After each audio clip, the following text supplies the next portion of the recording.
Hogwarts. My four-dimensional trash bag. Chapter 21. Lin, who had enjoyed a peaceful afternoon nap, slowly woke up, feeling that his pillow today was incredibly soft, fragrant, and springy. Before he even opened his eyes, he heard Harry and Chu chatting about the school. Lin, you're awake. Chu's voice reached his ears. Opening his eyes, he saw her looking down at him with a smile. Lin was lying on the carpet, his head resting on her lap. Did you sleep well? I don't know how, but perhaps I should say, thank you. Tilda, Chu chuckled softly. You're welcome, but it's really strange, you actually floated up while you were sleeping. I saw that you seemed uncomfortable with your head on the floor, so I let you lean on me. Is that so? Lin scratched his hair, a hint of surprise flashing across his face. I really didn't know about that. Perhaps it was because his telekinetic ability was growing stronger over time, causing him to inadvertently release some psychic energy while sleeping, or simply because he was uncomfortable without a pillow, he unconsciously floated up to sleep more soundly. Harry and I were just talking about the houses. Have you thought about which house you'd like to be in? I quite like Hufflepuff. Lin sat up, propping himself on the floor, rubbed his messy hair, and tied it casually with a cloth strip. I thought you'd want to go to Ravenclaw. Harry said you love reading and know a lot of things. Ravenclaw has its own library, you know. While it's not as big as the schools, it has books that even the main library doesn't. Chu rested her chin on her hand, tilting her head as she looked at Lin. She really hoped all three of them could be in Ravenclaw. That's great. What you're saying makes me a little tempted. But, which house we go to probably depends on how the school assigns us, right? Exactly. You'll have to go through a very difficult entrance examination. Chu put on a serious face, describing the difficulty of the exam in an intimidating tone, making Harry, who was sitting opposite her, listen in a daze. Then, what if we don't pass the exam? A slightly frightened Harry nervously shook Chu's hand, eagerly awaiting the answer. Then, of course, Chu drew out her words, but after a few seconds, she couldn't hold back and burst into giggles. All right, my bad, I shouldn't tease you, Harry. Actually, it's the sorting hat. It will tell you which house you're going to. After you put it on, you'll hear it speak in your head, and then that's it. Chu was, after all, a kind girl, and she wasn't very skilled at teasing people. Too bad it only fooled Harry, not Lin. Chu pouted, a hint of disappointment on her face. Because you're not good at lying, Chu. I could tell at a glance. Is that so? When I was living outside, I met many people who were better at lying than you, but none of them succeeded. Did you encounter many dangerous things when you were alone outside? Chu, who knew Lin had wandered for a few years, felt some sympathy for him deep down, but she was also curious about what kind of life it had been. It was actually alright. You see, I have this tent, so living outside was quite safe. But for other wanderers, it's not always the case. Lin briefly mentioned a few things he had seen and experienced. There were too many dark corners in society, and even just mentioning a few less dark incidents made both girls feel a little terrified. Time quickly approached sunset. Golden red evening light pierced through the train window, illuminating the tent where the three of them were. It's time to change into our robes. We'll be at Hogwarts in about half an hour. Chu, who had already taken the train once, knew this well. Actually, the train can go very fast, but for some reason, on the first day of school, the train goes very slowly. By the time we reach the school's Great Hall, it'll be almost 9 o'clock at night. The group emerged from the tent, then pulled their school robes from their suitcases. Putting them on didn't require changing their inner clothes, they just needed to slip them over their heads, so there was no need to be shy about it. The sun dipped below the ridgeline, and in the blink of an eye, the dark night sky enveloped them. Under the pitch-black night, the Hogwarts Express rumbled forward, its speed gradually decreasing. More whispers from the young wizards filled the train. Most were eager to return to school and continue their interesting magical studies. The train arrived at the station, and the corridor was packed with people. Lin walked ahead, his telekinetic power gently radiating, ensuring that he and the two girls behind him weren't pushed by the crowd. Following the flow of people, they disembarked onto a damp, cold small station. Hogsmeade Station, being close to the Black Lake, had a lower, even chilling, temperature due to the damp air blown in by the wind. Harry and Chu shivered as the night wind blew away their body heat. It's so cold. Chu rubbed her hands, then spoke to them both, linking arms with Harry. We have to split up now. I'm taking a carriage back to school, and you too. Just then, a powerfully resonant shout echoed across the platform. First years. First years over here. That's Hagrid. Just follow him. We'll see you in the Great Hall later. Chu hugged Harry and Lynn, then waved goodbye and left with the other students. See you later, Chu. After bidding Chu farewell, Harry looked at Lynn, then tugged his arm and walked towards Hagrid. She was already quite familiar with Hagrid. He had been very kind to her in Diagon Alley. Hagrid. Harry waved at Hagrid with a smile. Thank you for my birthday present. I love it. Harry. Hagrid had already looked their way when they arrived. A happy smile spread across his bushy face, and he waved back at Harry. Glad you like it, haha. Come on over, stand in front of me, and Lynn, you too.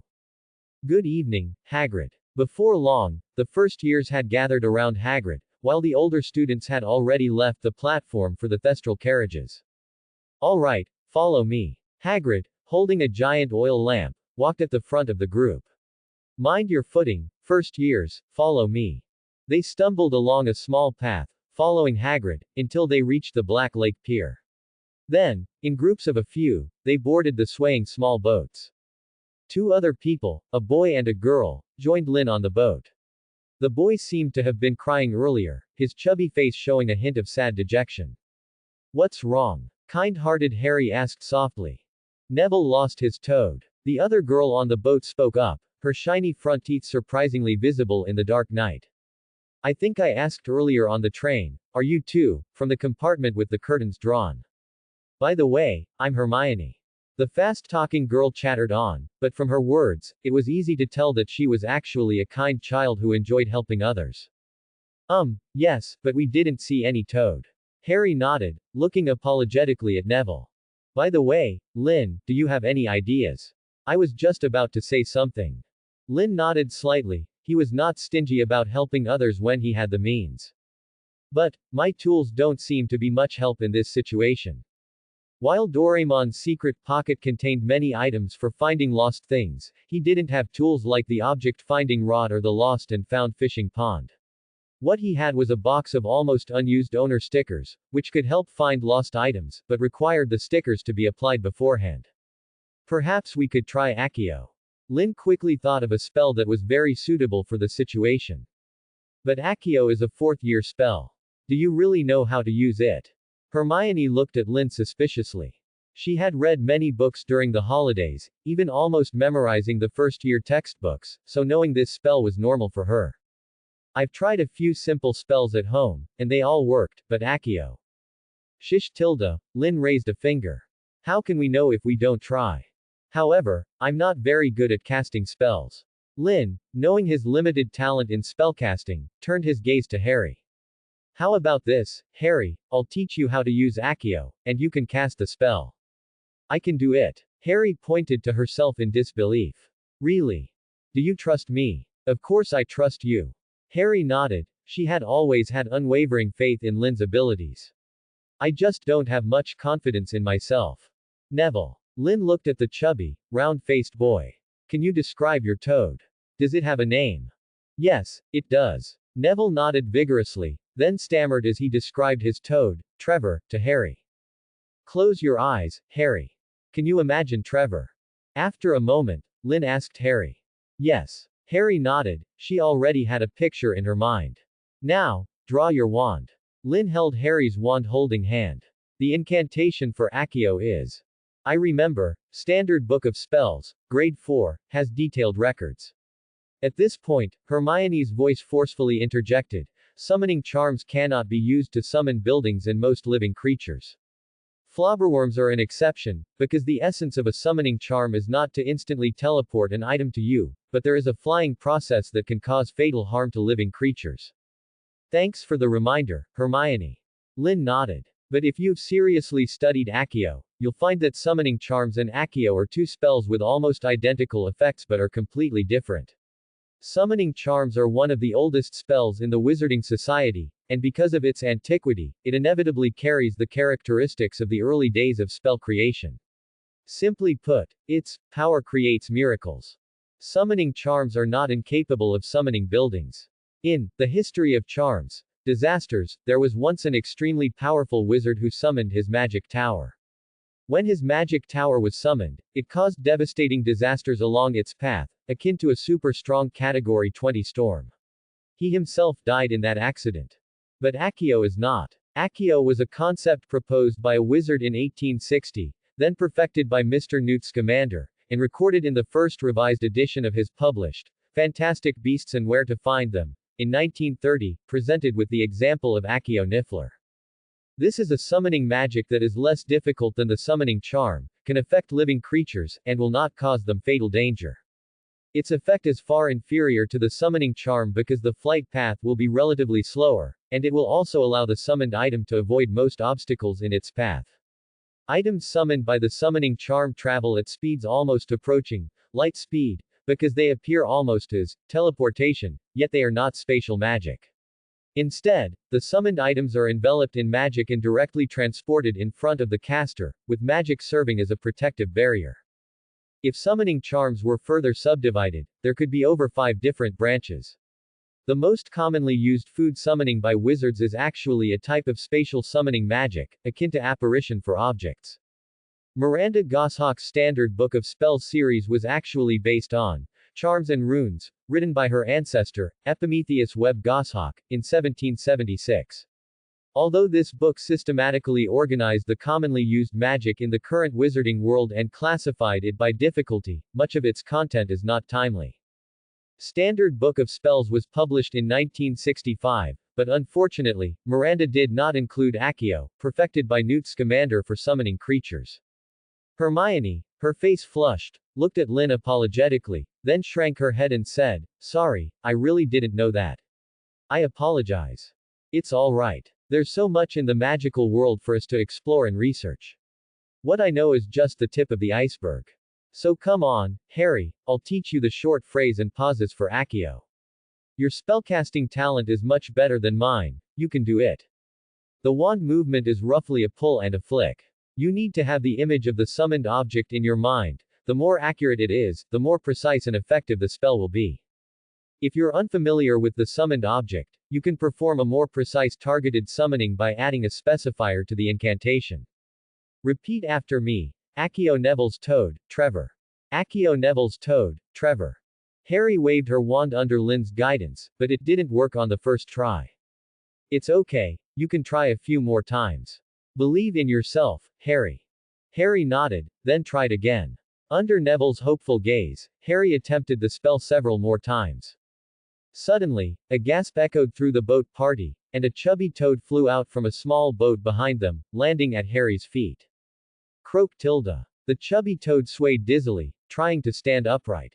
But before it could turn over, it was scooped into a small, chubby hand. Trevor. Neville was so excited he was almost in tears. He repeatedly thanked them, a snot bubble popping with joy. Glad we could help, Neville. Harry smiled sweetly, looking up at Lynn. Well done. Lynn reached out and patted Harry's small head. A very good Accio. Hee Tilda. Harry, quite pleased with the compliment, rubbed against Lynn's palm and proudly puffed out her chest. You mean you're not from a wizarding family? Hermione asked, slightly surprised. She had previously assumed Lynn came from a highly educated wizarding family, so his admission left her quite astonished. That's right. Although one's family background greatly influences the acquisition of knowledge, if you are genuinely willing to study diligently to gain it, then it's never too late. Hermione, you really shouldn't compare yourself to Lynn, Hallie said, grinning, repeating what Cho had told her earlier.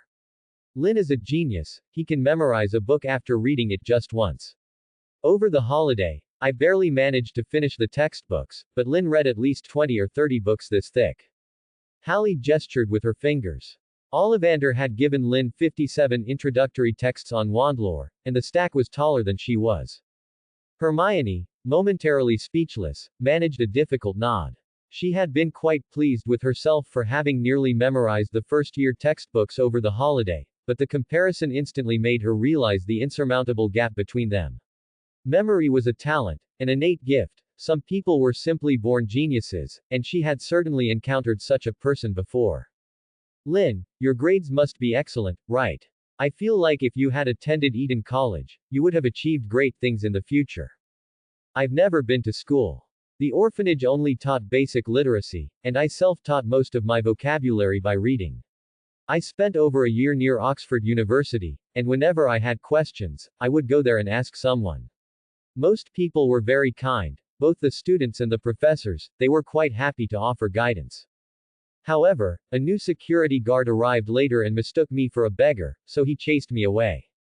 By that time, though, I had largely overcome my semi-illiteracy. So, I continued traveling around, seeing the world and experiencing the parts that books describe but words can never fully capture. How could someone do that? Hermione exclaimed indignantly, putting her hands on her hips and puffing out her cheeks. He was just doing his duty. After all, his job is to maintain security within the college grounds and prevent suspicious outsiders from disturbing the students and professors. I had entered a non-public area of the campus, so it was perfectly normal for him to chase me away. There's no need to blame him. Lynn wasn't angry about it at all. Having a responsible security guard was actually a good thing for the university. But what exactly did you study there? Hermione asked curiously. Mostly humanities, history, and languages. I can spell 12 different scripts, and I learned 6 foreign languages for verbal communication. It wasn't actually that difficult, because the university naturally had students from all over the world. Chatting with them was excellent practice. The professor who looked out for me taught exactly those subjects. That's incredible. Honestly, it's just good memory. I have weaknesses in other areas, like charms. I'm not as good as Hallie in that subject. Although I know the correct incantations and wand movements for many spells, I struggle to actually cast them. I guess my talent is a bit lacking there. The spellcasting side of magic is quite frustrating for me. Lynn scratched his hair, feeling slightly helpless. Fortunately, wand lore, which I really enjoy, doesn't demand high casting ability. Perhaps I'll focus more on ancient runes while I'm here, since spells were originally derived from the runic system to make casting easier for wizards. In the early stages of magical development, wizards cast spells by combining runes, which is where those ancient divination scripts originated. These scripts frequently appear in Muggle archaeological finds, often mistaken for religious ciphers or similar codes, and they are distributed widely across the globe. Lynn's profound knowledge on these subjects made Hermione nod incessantly, and the young wizards nearby who overheard him couldn't help but look at him with admiration. Many of them came from wizarding families, yet they realized at that moment that they were hearing much of what Lynn was discussing for the very first time. What a dramatic show-off. A cold snort came from the side. A sour-faced blonde boy, apparently irritated by Lynn's display of knowledge, deliberately bumped into his shoulder as he approached, his expression radiating high and mighty arrogance. What is wrong with you? You have no manners. Hallie and Hermione glared furiously at the boy. Hearing their outrage, he stopped and turned, fixing Hermione with a slightly malicious stare before sneering, "Filthy little mudblood. And you are one too, aren't you?" He gave a contemptuous smile, his eyes sweeping over Hallie and Lynn. A slight stir went through the crowd of young wizards. Those from wizarding families clearly understood the implications of the word, mudblood. Just as someone was about to step forward to defend Hallie and Hermione, Lynn suddenly interjected, "Could you please pull up your trousers before you start talking to people? Thank you." Everyone's eyes dropped, noticing the boy's outer trousers, which had somehow slipped down to the hem of his robe. A wave of snickers rippled through the crowd. The boy, whose face had been pale just moments before, instantly flushed crimson.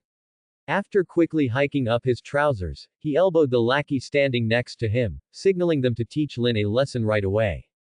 Before they could make a move, Hagrid, who was leading the procession, stopped and knocked on the massive door of Hogwarts Castle. The young wizard's attention was immediately diverted. From the open doorway stepped a female professor with a stern expression, clearly someone who would be difficult to cross. The first years, Professor McGonagall. Hagrid's voice ensured everyone heard the strict professor's name, and the crowd immediately fell silent. Professor McGonagall's name had been printed on every one of their acceptance letters. "Thank you, Hagrid." Professor McGonagall nodded. "I will take charge now."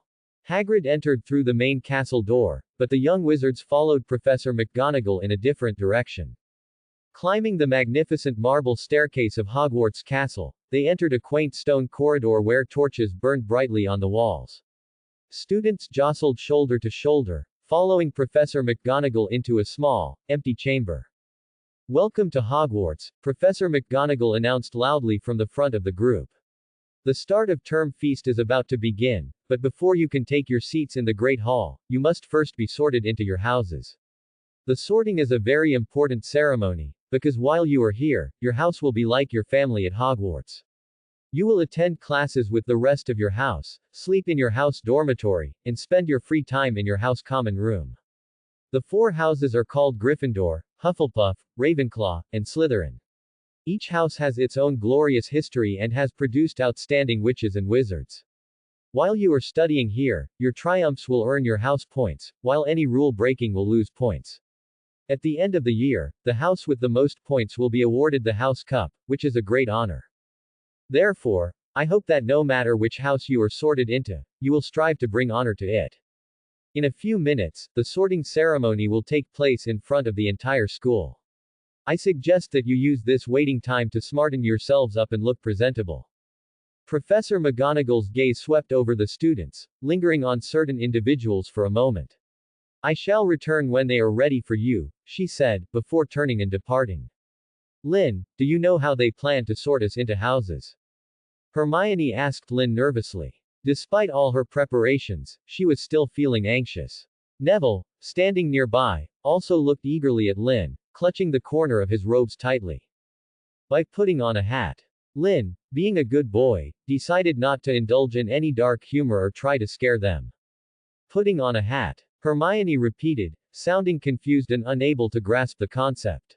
"You fool." After Professor McGonagall left, the boy who had been humiliated earlier angrily pushed his way over, accompanied by his 2 large, hulking followers. "Do you know who I am?" he snarled, but since he was slightly shorter than Lynn, his demeanor lacked real menace. "Your pants." The moment Lynn opened his mouth, the boy immediately clutched his waistband, terrified that his trousers would mysteriously fall down again. "Aren't falling down." The young wizards nearby burst into laughter again upon seeing his embarrassment. Most of them had witnessed the comical scene outside the main door and were now reminded of it. Seeing this, the boy's flushed face turned ashen, and he ground his teeth, wishing he could tear Lynn limb from limb. "Let me show you a magic trick." Lynn maintained his smiling expression, showing no sign of anger whatsoever. With that, he pulled an approximately foot-long steel pipe from his pocket. Just as people thought the blond boy opposite him was about to have his head cracked open, Lynn gripped both ends of the pipe, bent it downward with remarkable ease, and then tied it into a knot. He lightly tossed the steel pipe, which was now crumpled into a ball, toward the boy, but the boy didn't dare catch it. They heard a sharp clang as the metal hit the stone floor. "Is there a possibility that even if the 3 of you were tied together, you wouldn't be enough for me to handle with one hand? The telekinesis, powerful enough to flip a car, could easily tie the steel pipe into a knot, or even weave it into a sweater if necessary." As the first superpower Lynn learned, he had trained this ability quite well. Now, not only did the boy's face drain of color, but his 2 large, hulking followers also turned deathly pale, attempting to hide behind him. "Just kidding." Lynn waved his hand, and the knotted steel pipe on the floor flew back into his grasp. "It's just a magic prop. I was messing with you." The young wizards nearby sighed in relief. They truly thought they had encountered a giant disguised in human skin. Although Lynn claimed it was a joke, the blond boy, unsettled by the display, didn't press the issue. He maintained his aggressive posture, scoffed, muttered an unpleasant word, and turned to leave. "Who is that guy? He's really annoying." "That's Malfoy," Neville whispered. "Draco Malfoy. Gran says the Malfoys aren't good people. They followed you-know-who back in the day." Before Harry could ask for more details, a ghost passing through the wall startled the young wizards. After the ghost left the room, Professor McGonagall returned. "Now, form a single line and follow me." Professor McGonagall stated concisely, leading the young wizards through the door and into the bustling Great Hall. The magnificent hall drew hundreds of curious stares. Students sat on both sides of 4 long tables, above which thousands of candles floated. Golden goblets refracted the candlelight, illuminating the entire room brilliantly. The ceiling was a clear night sky, with countless stars twinkling, forming a beautiful galaxy. Professor McGonagall walked to the front and placed a dirty, patched old hat on a four-legged stool. Just as the young wizards curiously examined it, the hat split open a seam and sang in a strange, tuneful voice. Lyrics here. The Sorting Hat's song ceased, and the old hat bowed slightly, bending its tip amid the hall's cheers and applause, before becoming still. When I call your name, you will put on the hat, sit on the stool, and await sorting. The moment Professor McGonagall's voice rang out, the hall fell silent. She was indeed a teacher of great authority, respected and revered by all students. Hannah Abbott. A little girl with two golden pigtails stumbled out of the line and stepped forward to put on the hat. That's the niece of the leaky cauldron owner. Harry immediately recognized the girl. The memory of his first visit to the wizarding world was still perfectly clear. Hufflepuff. The Sorting Hat loudly announced the house she was destined for. All the first years eagerly waited for their names to be called out. After a while, Professor McGonagall called out, Hermione Granger. Good luck, Hermione, Harry whispered. Hermione nodded and quickly stepped out of the line. Gryffindor. After the Sorting Hat announced Hermione's house, she waved at Lynn and Harry, then happily hurried over to the Gryffindor table. After Neville, who had lost his toad, was sorted into Gryffindor, Professor McGonagall called Lynn's name. Lynn. Lynn had no surname, Lynn was his full name. Lynn calmly walked forward, picked up the ancient Sorting Hat, and gently placed it on his head. He was genuinely curious about which house he would be placed in. Oh, look what I see, the Sorting Hat's voice echoed inside Lynn's mind. A very clever child, with a warm heart who likes to help others. Ravenclaw, Gryffindor, and Hufflepuff would all suit you well. You have a heart that craves knowledge, the courage to help others, and genuine loyalty to your friends. So where do you think I should go? Lynn asked the hat curiously, or can I decide for myself? I see calmness in the face of hardship and danger within you, and the courage to persevere. Therefore, I believe Gryffindor will allow you to utilize your full talents. There are many clever wizards, but few possess the sufficient courage to fight against difficulties. Not all clever wizards come from Ravenclaw. Albus, for example, graduated from Gryffindor, he. The Sorting Hat spoke softly in Lynn's mind, like a gentle, benevolent elder. Go to Gryffindor. Your future is destined to be extraordinary. Gryffindor. The Sorting Hat shouted loudly. Lynn removed the hat and stood up. Hermione was already waving at him from the table. After a moment's wait, Professor McGonagall called out, Draco Malfoy. The blond boy swaggered out of the crowd, but just as he stepped out of line, his foot suddenly caught, and he pitched forward, falling onto the floor. Laughter immediately erupted. He scrambled to his feet somewhat awkwardly, the arrogant look he had worn instantly vanishing. Draco, his face dark, sped up his pace, but perhaps because he was moving too fast, he missed a step while trying to ascend the platform, slamming his forehead hard against the floor, effectively performing a deep bow to Professor McGonagall. Professor McGonagall, her eyebrow twitching slightly, bent down and helped Draco up, thinking to herself, this unfortunate child. After enduring these setbacks, Draco finally sat on the four-legged stool.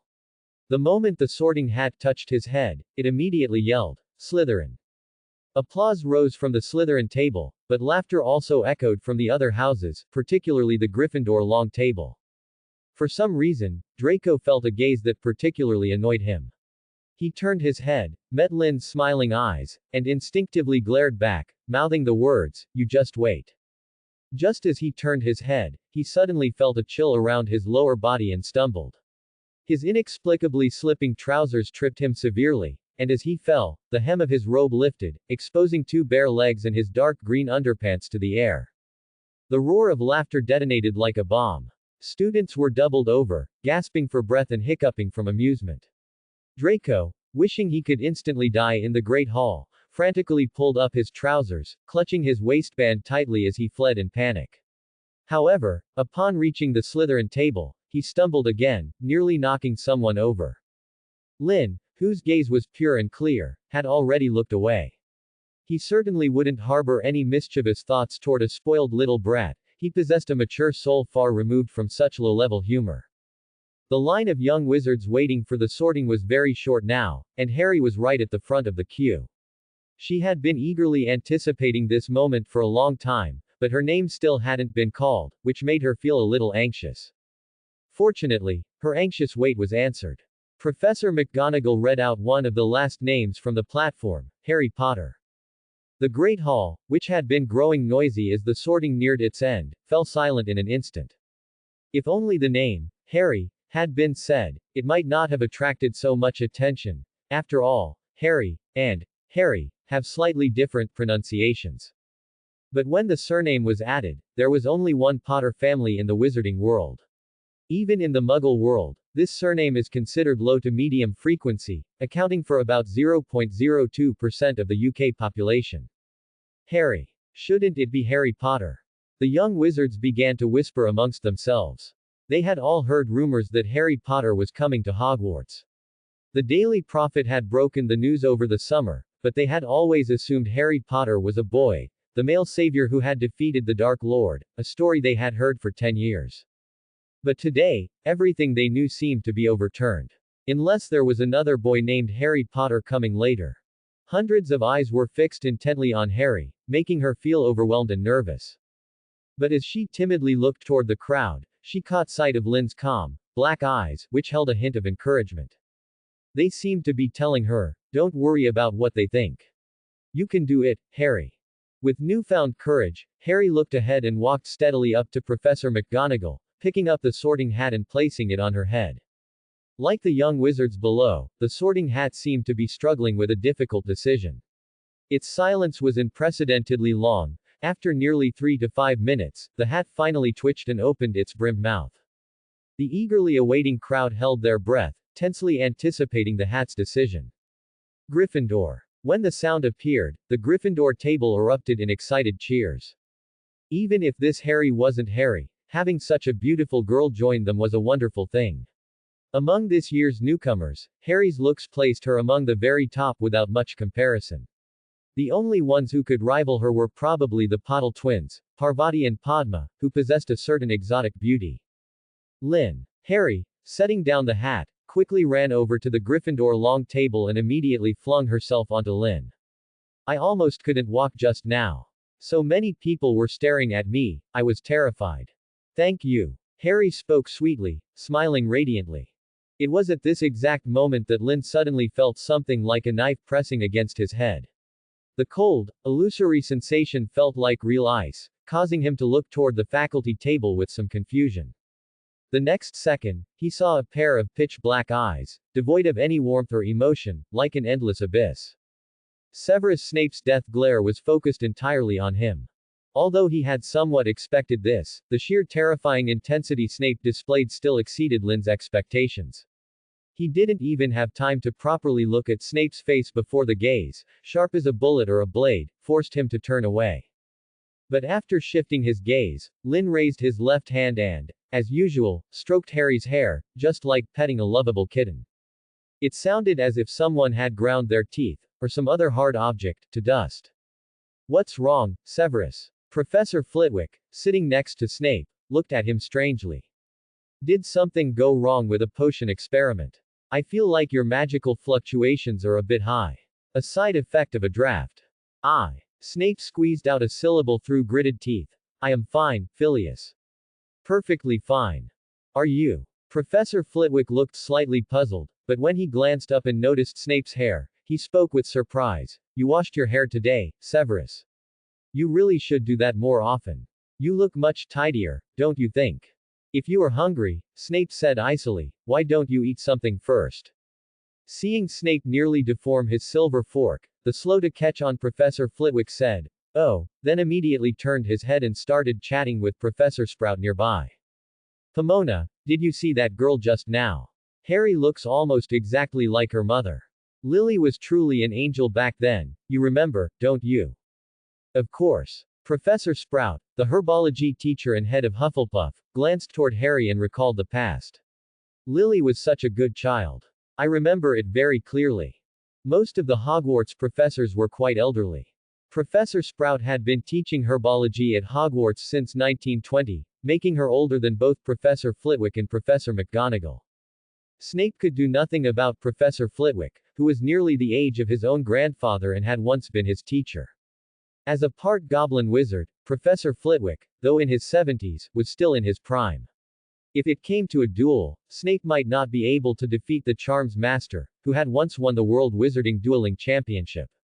Flitwick could live past 200 easily, wishing him a mere 100 years was cutting his lifespan short. This man was a formidable duelist who had fought his way through hundreds of elite competitors and subdued everyone. If he had been sorted into Gryffindor instead of Ravenclaw, he might even have inherited the sword of Gryffindor from the Sorting Hat, as Godric Gryffindor himself was famous for his dueling prowess. Snape lowered his eyes slightly, pursed his lips, and remained silent. Soon, the sorting ceremony was over.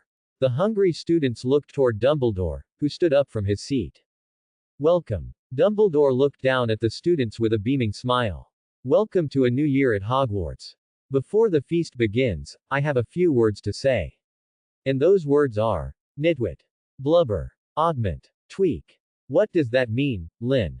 Although various delicacies immediately appeared on the plates after Dumbledore spoke, Harry's curiosity prompted her to ask. Harry, picking up a meat pie with one hand and chewing it while not forgetting to offer a piece to Lynn, tilted her head to look at him. Well, Lynn took the pie and bit into it. The house elves' cooking was excellent, the meat filling was juicy, and the crust was crispy yet tender inside. Nitwit is a compound word derived from Middle English, nit, louse egg, and wit, wisdom, literally meaning, stupid as a louse egg. It alludes to the impulsiveness behind Gryffindor courage. Bravery isn't foolishly charging ahead. On the contrary, reckless impulse leads to the worst possible outcomes. True Gryffindor qualities should be courage combined with strategy. Blubber is a pun. As a verb, it means to weep noisily. Hufflepuff is a very united house, but they also have an emotionally excessive side. When faced with setbacks, they might unconsciously overexpress their feelings due to difficulties.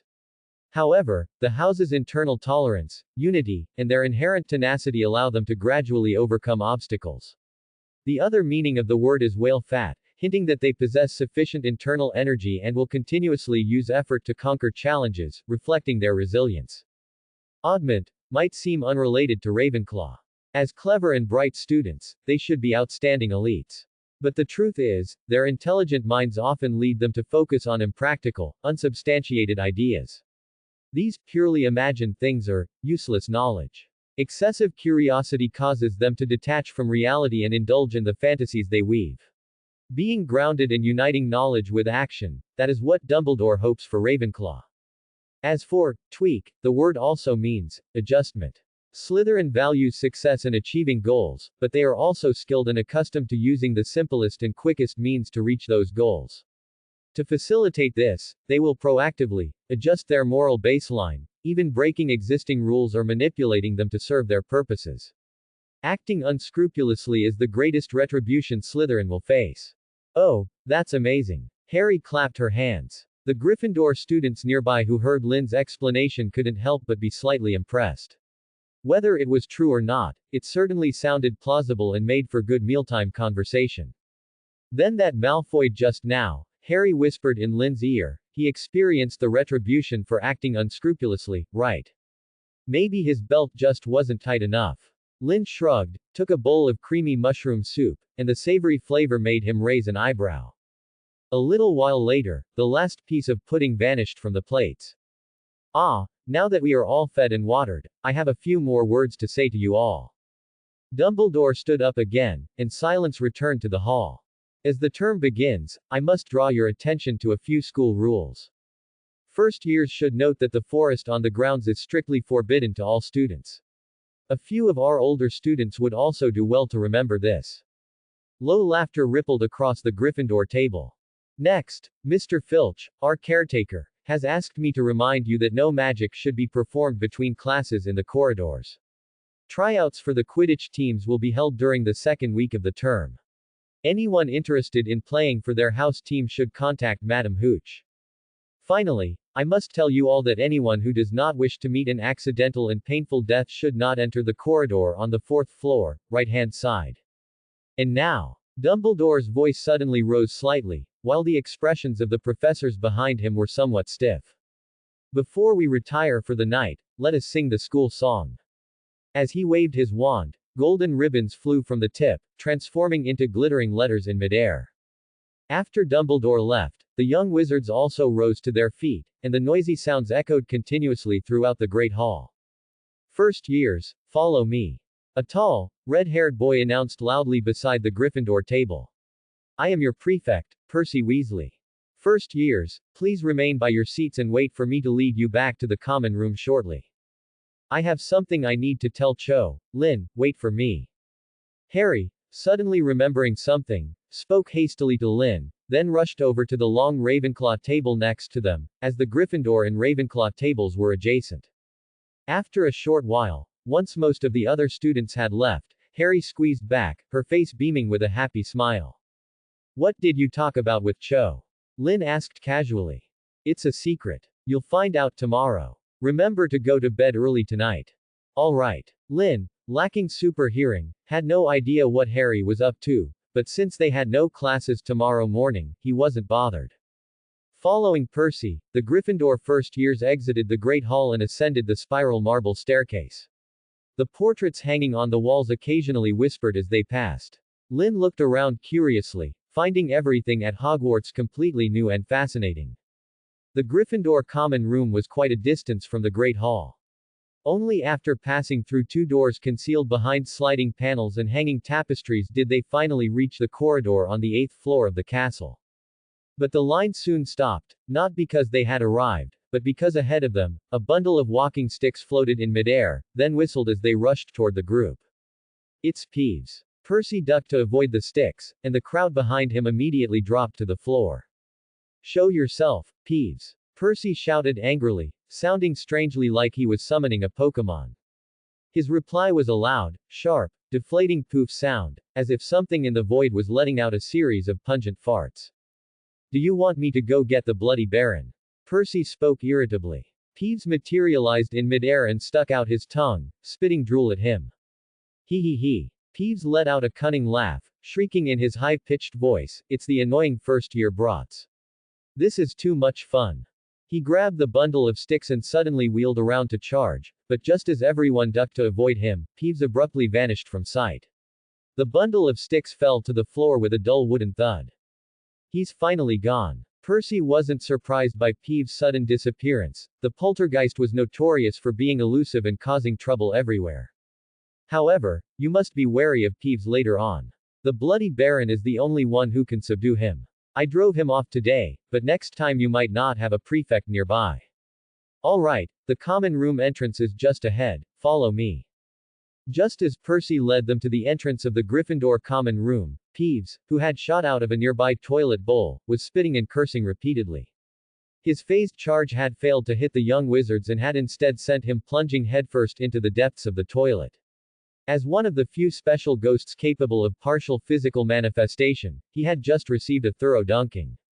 Peeves, who had never suffered such an indignity, snarled furiously while perched on the toilet, "Who the bloody hell is messing with your Lord Peeves?"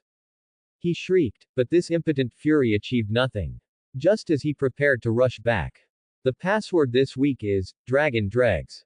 Percy said to the portrait of the fat lady guarding the entrance, and the portrait swung open to reveal a passageway. For future password changes, you can ask a prefect, or we will write them on the notice board outside the common room on the day they change. Remember to check it before you leave. The first years filed through the entrance behind the portrait into a spacious circular room furnished with plush armchairs. The older students who had returned earlier had already gone back to their dormitories, feeling incredibly sleepy after their large meal. The new students were no different. Percy gave a brief introduction to the common room, then led the girls to the entrance of the girls' dormitory, before taking the boys over to the spiral staircase. There are name plaques on the dormitory doors. Your luggage has already been delivered to your bedsides. Now go and get some rest. Lynn easily found the dormitory door bearing his name. After pushing it open, he saw a spacious room with 5 curtained beds, along with a washbasin and a bathroom equipped with a shower. After he entered, the rest of his roommates filed in one after another. Hello everyone. The boys who entered the dormitory exchanged greetings and introduced themselves. I'm Neville Longbottom. Seamus Finnegan. Dean Thomas. Ron Weasley. I'm Lynn. Lynn didn't have any particular feelings about Ron. As long as Ron didn't interfere with his reading, he had no issue with him. After all, Ron's personal dislike for studying was irrelevant to Lynn. Hey, Lynn. Dean, who was quite outgoing, greeted Lynn easily, then looked at him with a slightly gossipy expression. I'm really curious about something. Can you tell me? What is it? Lynn pulled a book out of his backpack, the bookmark inserted about 4/5 of the way through. It's about Harry. Dean asked curiously. I heard about Harry Potter on the train. Everyone says he's the boy who lived. So is Harry, is she him? Or does she have a younger brother or something? Harry doesn't have a younger brother. As for whether she is the boy or girl who lived that you're talking about, I honestly don't know. But aren't you close to her? Ron suddenly interjected, the curiosity overwhelming him. You were in the same compartment with her earlier, weren't you? I saw you. Stared at by Ron with a, don't try to fool me, expression, Lynn merely shrugged. Harry and I have only known each other for 2 months. How am I supposed to know all that? What about her forehead then? Does she have the scar? Ron, slightly unwilling to give up, pressed the question further. Perhaps I'm not familiar enough with her to casually lift a girl's hair, check her forehead for a scar, and then gasp, wow, you're the boy who lived. A flash of embarrassment crossed Ron's face, but his defiant streak immediately flared up. Boys his age were sensitive about saving face, and Lynn's answer had just made him look foolish. You hugged her, and you still say you're not close. HMPH, stop pretending. Do you not have any female friends you are close to? Lynn glanced at Ron, not bothering to elaborate further. Or have you never spoken to any girl outside your family before? No wonder you can't understand. Seamus and Dean couldn't hold back their snickers, giving Ron teasing glances that seemed to ask, have you really never talked to a girl before? Seamus and Dean, who had enjoyed relatively normal lives until now, were not strangers to having friends. Even if they didn't have childhood sweethearts themselves, they certainly knew people who did. Sulking, Ron pulled the covers over his head. Seamus and Dean were also preparing to change into pajamas for bed. Lynn, however, was not in a hurry to lie down. He planned to finish the book in his hand first. The basic introduction to Wandlore required reading a book list so long it trailed on the floor, and the books Ollivander had given him were only a small fraction of it. He planned to scan those hundreds of books into his mind before the first-year holiday. Are you still going to read, Lynn? The two boys, already in their pajamas, looked curiously at Lynn as he stood up to leave. Yeah, there's a little bit left of this book. I'll finish it before sleeping. I'll turn off the light for you. Lynn took his book and stood up, using his hand to extinguish the ceiling lamp in the dormitory. Although Hogwarts didn't use electricity, this lamp glowed without being plugged in. It was a simple application of the Lumos charm, making it a very practical enchanted artifact. Walking alone into the deserted common room, Lynn pushed the door open, turned right, and walked unimpeded to the wall opposite the tapestry of Barnabas the Barmy being clubbed by trolls. I need to go to the Hogwarts kitchen. Softly muttering the phrase, Lynn walked back and forth 3 times in front of the blank wall. When he opened his eyes, a mysterious wooden door had appeared before him. Pushing the door open, he was met with a lively scene. The house elves, busy tidying the kitchen, were bustling about, and upon seeing Lynn, they immediately gathered around him enthusiastically, asking what service he required. Lynn ordered a cup of coffee, then bid farewell to the adorable and enthusiastic house elves, and pushed the door back out to the 8th-floor corridor. Coming to Gryffindor turned out to be a good thing. Getting to the kitchen is even easier than it is for Hufflepuff. Returning to the common room, Lynn stirred the sugar cube into his coffee, happily taking a sip of the smooth, rich brew. The rustle of turning pages was the only sound now. The fire in the fireplace burned quietly, occasionally emitting a subtle crackle to remind the late-night reader, urging them to quickly climb into a warm bed. A warm bed has a mysterious, enchanting power to seal people in, but clearly, this fragile seal is easily torn apart by external forces. Just as Lynn was sleeping soundly, he suddenly felt a chill on his body and heard a shout in his ear. Lynn, time to get up. Harley's charming figure appeared in his dorm. His roommates, who had long since woken up but hadn't gotten out of bed, all turned their gaze to the scene. Huh. Lynn rubbed his eyes, still groggy, and mumbled, what time is it? Past 8. Harley flipped her wrist, revealing the mechanical watch on it. Mechanical watches were not affected by Hogwarts' magical magnetic field. Didn't I tell you we needed to get up early today? Chu and I have been waiting for you for ages. Alright, I'm getting up now. Rubbing his sleepy eyes, Lin slowly sat up, dangling his legs over the edge of the bed. Clothes, trousers, then hurry up and brush your teeth and wash your face. You don't expect me to bring them to you, do you? Then I'll trouble you. Do you also want me to feed you breakfast? Harley crossed her arms, narrowing her eyes at Lin. Just bring me the food, I'll eat it myself. Lin yawned, took off his pajamas, put on the clothes and trousers Harley had thrown to him, and stretched lazily. By the way, how did you get into my dorm? At least be mindful of your identity, you're a girl.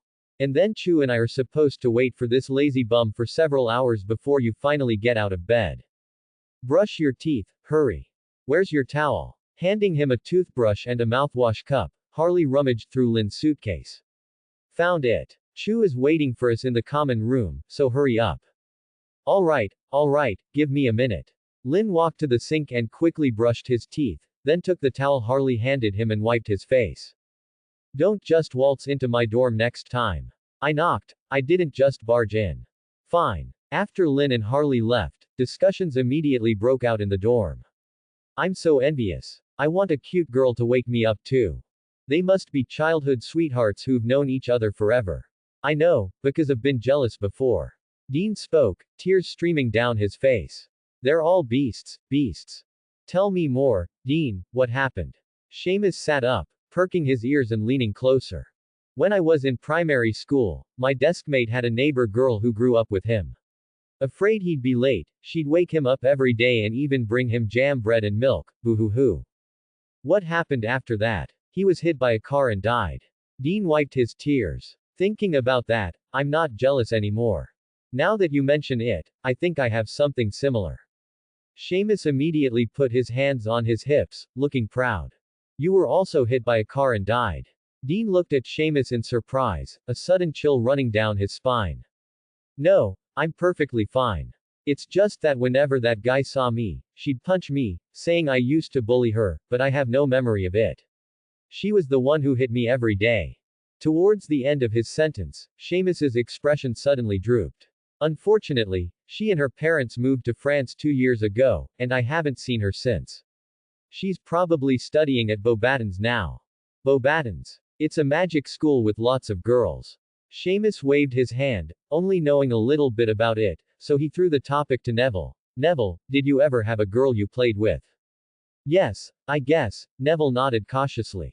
We've known each other for a long time, it's just, I'm not very good at talking. Who? Is she at Hogwarts? Yes, it's just, Neville's face flushed red, and he shook his head vigorously, speaking piteously, can I not say? The conversation in the dorm grew livelier, with only Ron, unable to join in, covering his head with his blanket. Pulled down the stairs by Harley, Chu, dressed in a plain white floral dress, sat quietly in an armchair in the Gryffindor common room. Although each house's common room was separate, they didn't refuse visitors from other houses. For example, anyone who answered the Ravenclaw Eagle Knocker's riddle correctly could enter the Ravenclaw common room. The Hufflepuff common room password hadn't changed in centuries, one only needed to tap out the rhythm of Helga Hufflepuff to open the entrance. Gryffindor and Slytherin frequently changed their passwords only because these two rival houses had experienced serious conflicts in the past, a preventative measure taken afterward. After all, neither house wanted to wake up to find their common room filled with troll dung or other disgusting things. Chu. I've dragged this lazy bum down. Harley skipped over to Chu and linked arms with her. Were you reading very late? Chu asked Lin thoughtfully. Yes, I originally planned to sleep after finishing the last fifth, but it was so interesting I lost track of time. Lin nodded, reaching out to take the breakfast Chu handed him. The Hogwarts Great Hall served breakfast from 7 until 9:30, and one could eat their fill at any time during that period. This sandwich tastes good, I like the smoky flavor of the bacon. Taking a bite of the sandwich, which had plenty of meat, vegetables, and egg, Lin's lingering sleepiness was swept away. There's also milk, but it's not as hot now. Chu handed him a lidded cup containing warm milk. This is even better. Having quickly finished breakfast, Lin, feeling refreshed, said, "Let's go, where are we going now?" The three of them successively squeezed through the exit behind the fat lady's portrait and stood in the corridor on the 8th floor. To find Hagrid. There's a surprise, Lin. Harley blinked her eyes, speaking mysteriously. Is that so? That's rather interesting. Let's go this way, it'll be quicker to go downstairs. The two who were about to go down the stairs stopped and followed Lin's steps in the other direction. Is there a secret passage here? Chu, having been at Hogwarts for a year, naturally knew about the castle's secret passages. Unfortunately, Ravenclaw Tower had no lazy secret passages, and she felt her calves were getting thicker from climbing such a tall tower every day. Yes, it's called the Room of Requirement. Theoretically, it can appear in any corner of Hogwarts. As long as you have something you desperately need to do, like getting lost in the castle at night and not being able to find a toilet, just when you're about to burst, you'll find a door appearing on the wall in front of you. Just push it open, and a long row of gilded toilets will be available for you to use as you please. But opposite this tapestry on the 8th floor of the castle. Lin pointed to the giant tapestry of Barnabas the Barmy being beaten by a troll. You just need to think about where you want to go through the door, or even mumble it out, then walk back and forth 3 times in front of the wall, and you'll see the door to your destination. We want to go to the closest place to Hagrid's hut. Lin demonstrated for them, walking back and forth 3 times in front of the wall, and then a door appeared in the blank wall. Let's go. Lin pushed the door open and entered first, with Harley and Chu following behind him. Air fragrant with grass immediately filled their noses. Ahead lay the wide lawns of Hogwarts. They had appeared at the outer wall of Hogwarts Castle, with Hagrid's hut situated at the junction of the lawn and the forest ahead. Look, we're almost there now. Compared to going downstairs from the common room, then through the entrance hall and the Great Hall, this shortcut saved them at least 20 minutes. Hogwarts Castle was so vast that new students might get lost every day for the first few weeks of term, and without enthusiastic portraits to guide them, they might even get dizzy wandering through the castle. Where did you learn about this, Lin? Harley asked curiously, but immediately, she mimicked Lin's voice to answer herself. You'd know if you just read more, Harley tilde ha ha ha ha.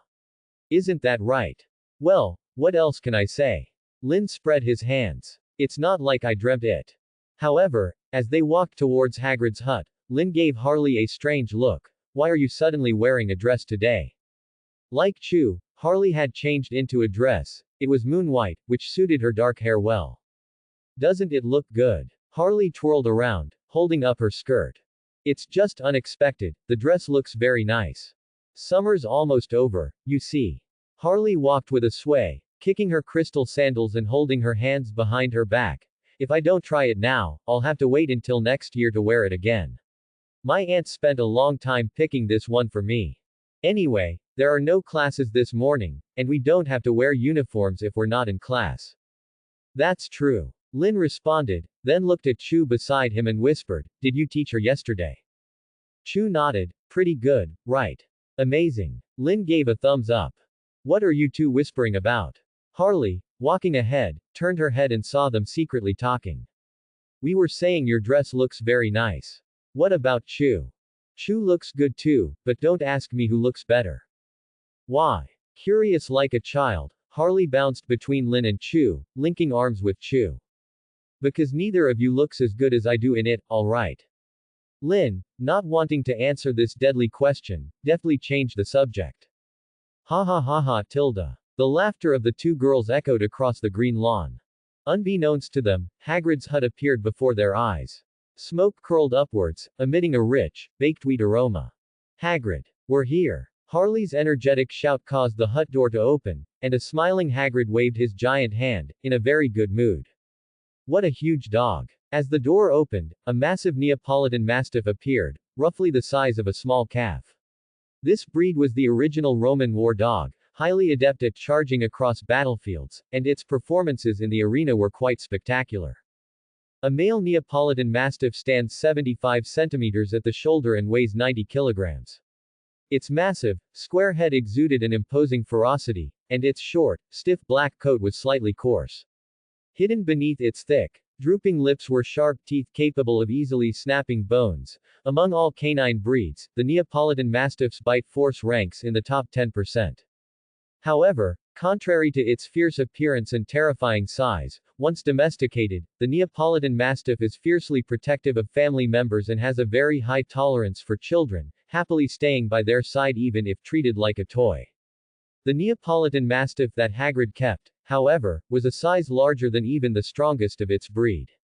Its shoulder height was nearly a meter, and its weight definitely exceeded 130 kilograms.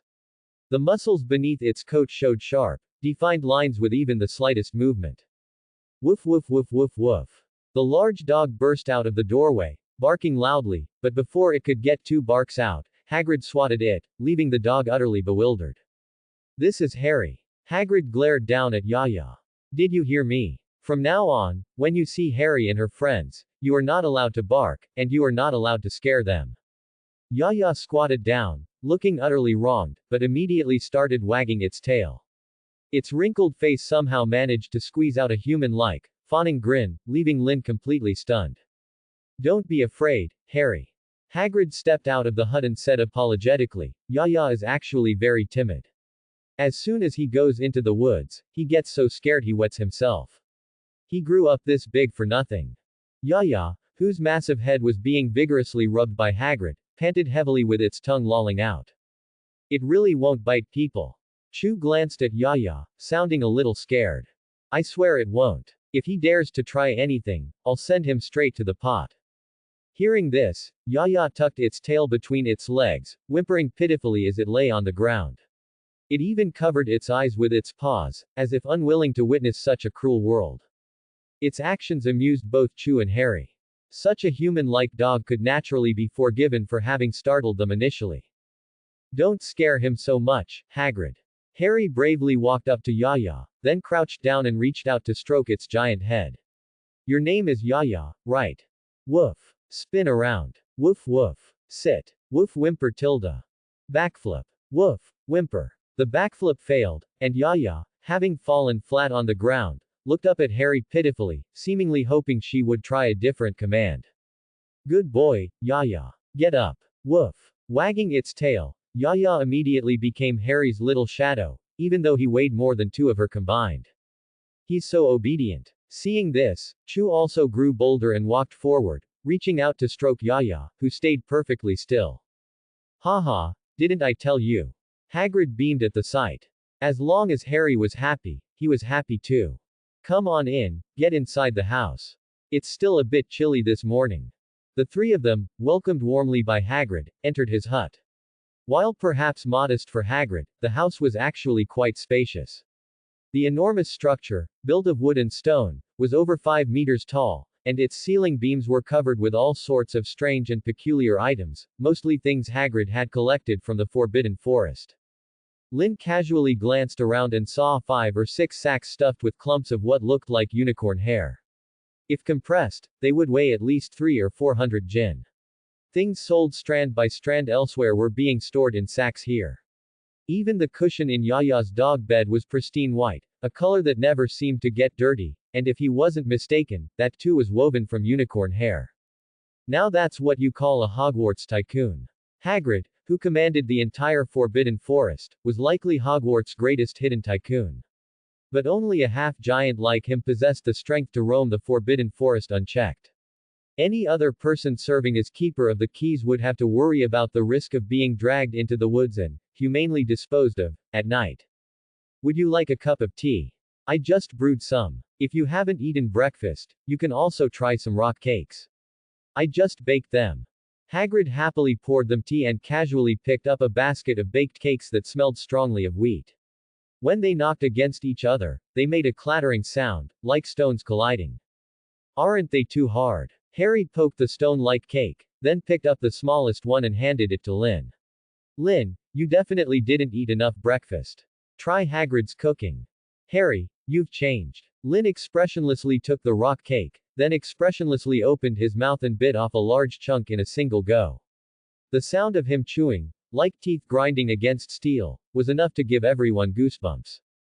Wait, Lynn, you can actually chew those. Harry covered her mouth in astonishment, staring at Lin as if he were a monster. Just listening to the chewing sound made her feel physically uncomfortable. It's all right, quite crunchy. Lin, who had completely encased his mouth cavity in telekinetic power, transformed into a ruthless grinding machine, forcefully crushing the rock cake into fragrant, roasted wheat powder that was easy to swallow. Leaving the texture aside, the ingredients were truly excellent. Top-grade ground wheat, a pinch of fine salt, plus a bit of unknown spice powder, the flavor was absolutely amazing. But the prerequisite for enjoying this deliciousness was having excellent teeth. Is that true? Harry asked, sounding somewhat incredulous. If you don't believe me, try it. Lin handed her the piece he was holding. Harry took it skeptically and then carefully took a small bite. Crunch tilde. MMMPH. Good. Show good. Really yummy. Harry covered her mouth and nodded repeatedly. Chew, you try some too. Harry, you can't even speak clearly. Chew pressed her lips together, smiling at Harry's clumsy performance. Wu tilde, realizing she couldn't fool Chew, Harry quickly spit out the small fragment she had just bitten off. Then let's give it to Yaya. Yaya, squatting at Harry's feet, tilted its head, adopting an expression of utter despair. Its shining black eyes seemed to be saying, I might not be human, but you're the real dog, woof. Ha ha ha. Amused, Harry patted Yaya's head. I'll leave this for you, Lin. Only you and Hagrid can truly enjoy it. If they're too hard, you can try soaking them in soup. Hagrid understood what was going on when he saw this. I made stew last night, and there's still some left today. It's already warm. Would you like a bowl, Lin? Definitely. To be honest, one sandwich only goes so far. Before long, Hagrid brought over a massive bowl of hearty stew, thick with the aroma of meat. What kind of soup is this, Hagrid? It smells incredible. Lin rubbed his hands together and swallowed a large mouthful of saliva. Horned steed and Riam ox stew. They were fighting in the woods a while ago and were still going at it last night. I was worried they'd scare Harry today, so I killed them. The stew tastes pretty good. Hagrid said this casually, as if he had just swatted 2 mosquitoes. As he spoke, he casually pulled open the wooden cabinet next to the stove. This was likely Hagrid's refrigerator. As soon as he opened it, cold air poured out. The space inside was enormous, currently holding 2 mountainous lumps of meat piled up, easily weighing 5 or 6 tons. Do you like this color? Hagrid reached in and pulled out a huge ox hide, shaking off the ice crystals. Riam ox hide is very warm. I thought if you wanted one, I could make you a cloak. It will start snowing at Hogwarts soon, and it gets cold. The golden fur was dazzling and frighteningly bright, looking as if it were woven from pure gold thread. Judging by the size of the hide, that Riam ox must have been at least 5 meters long, a truly terrifying giant bovine. However, the ox's skull, which lay to the side, was completely pulverized, looking as if it had been shattered by a single punch. Isn't the Riam ox a fantastic beast from North America, Hagrid? Lin asked curiously. I read about it in Fantastic Beasts and Where to Find Them. It's quite rare even in North America, and drinking its blood is supposed to increase strength. Is that so? Hagrid scratched his head. There are quite a few in the forest. When I got here, there were 4, and now there are nearly 100. Hogwarts helps the Ministry of Magic take in creatures they can't handle. A lot of them are smuggled in, and the Ministry doesn't know how to raise them, can't afford to keep them, and some they can't even kill. A bunch of useless wretches, and they still tried to act all high and mighty with me. Hagrid snorted disdainfully, clearly holding some contempt for certain individuals in the Department for the Regulation and Control of Magical Creatures. They could at least send me a dragon. I've wanted to raise one for ages. So that's where the resentment lay. Although dragons are fierce, wizards have a complete and mature system for raising them. The creatures are valuable from head to tail, so it would be a miracle if the Ministry of Magic was willing to send one over. If you want blood, I collected some. It tastes good mixed with wine. Hagrid brought out a wooden bucket and placed it casually on the table. But don't tell me you plan on drinking it straight. He opened the lid, revealing crimson blood mixed with countless fine golden threads, definitely Riam ox blood. You can make blood tofu, there are lots of ways to eat it, but it's best to drink it straight or turn it into a potion. Thanks, Hagrid. When I've finished cooking, I'll invite you to eat with me. Ha ha ha, great. Hagrid happily clapped Lynn on the shoulder. He liked such a straightforward personality, no hesitation, no fussiness. All right, now. After waiting for Lynn to finish his breakfast, Hagrid happily addressed the three of them. Let's get going. I promised you, Harry, and I won't let you down. Let's go, let's go. Harry jumped down from her chair and happily led Yaya toward the door. Whimpered Tilda woof woof woof. Yaya planted its feet firmly on the ground, and Harry couldn't budge him, no matter how hard she pulled. Yaya, what's wrong? If you actually drag Yaya into the forest, he really will wet himself. Hagrid shook his head. That coward, honestly. Yaya whined pitifully a few times, seemingly muttering under his breath, do you think I don't know what's in that forest? If I go, I'll just end up as a little snack. Hagrid, who was clearing the path ahead, easily pushed aside the thorns. Behind him, Harry and Chu floated lightly in midair, their bamboo copters spinning rapidly above their heads. The two girls, wearing skirts, didn't want to end up in romantic rags before they even reached their destination. Only Lynn and Hagrid shared the hardship, walking on the ground of the forbidden forest. However, with his telekinetic ability to push aside the thorns, Lynn also walked quite easily. If it weren't for Hagrid, Lynn would have just floated, too lazy to even take a step. After walking for about 10 minutes, the gurgling sound of a stream entered their ears. We're almost there, should be a few dozen meters more. Hagrid turned to the three behind him and spoke, pushing aside the vines ahead. Before long, they emerged from the dense forest, and the area ahead suddenly opened up into a vast grassland. Half-human height, tender alfalfa was everywhere, and a large group of white horses leisurely trotted through the grass and alfalfa fields, occasionally lowering their heads to take a few bites, looking incredibly relaxed and carefree.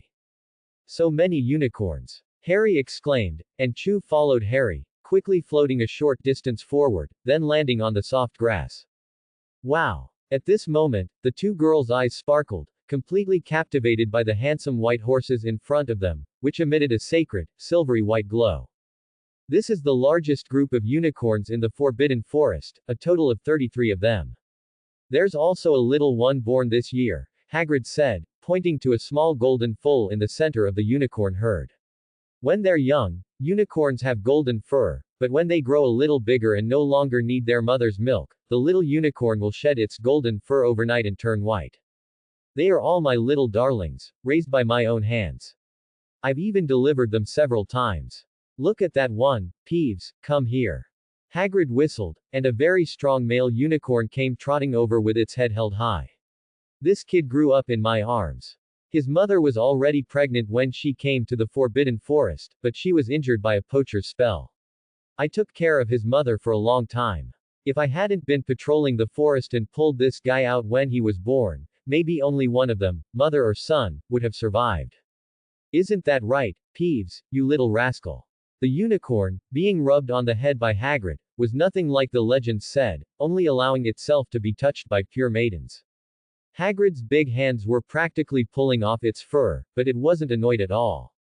Instead, it rubbed against Hagrid's hand, seeming to want him to pet it more. There are several others similar to Peeves. Poachers target pregnant unicorn mothers because at that time, their protective magic becomes vulnerable, and some powerful dark magic can leave very painful wounds on them.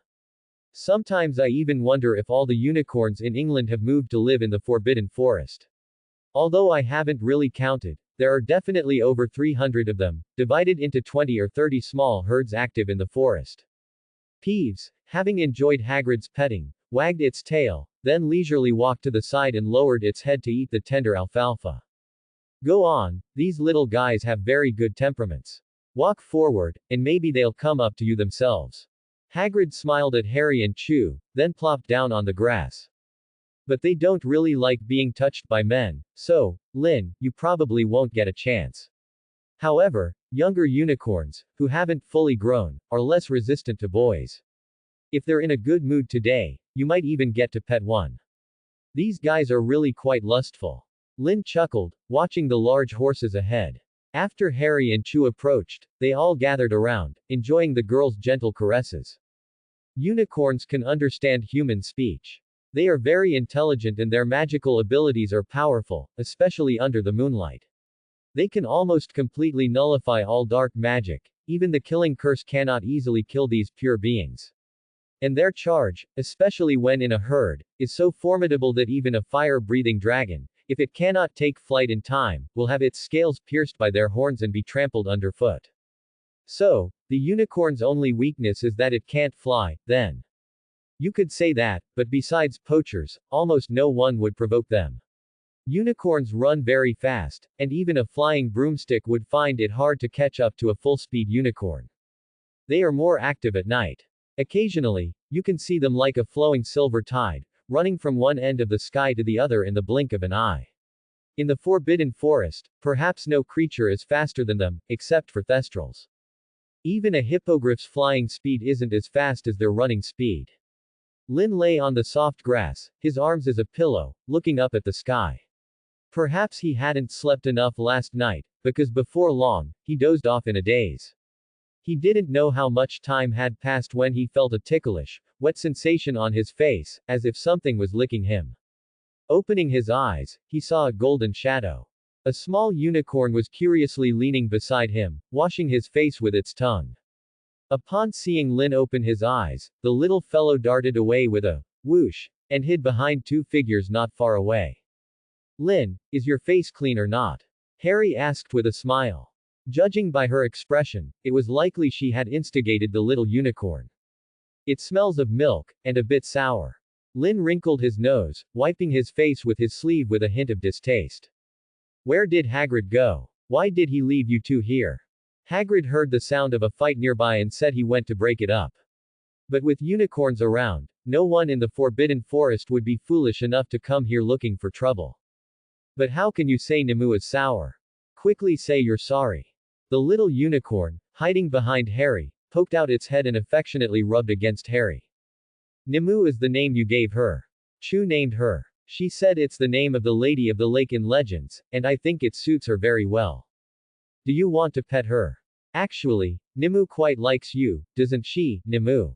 The little unicorn, held by Harry who had squatted down, tapped its little hooves, and its two large eyes looked curiously at Lin.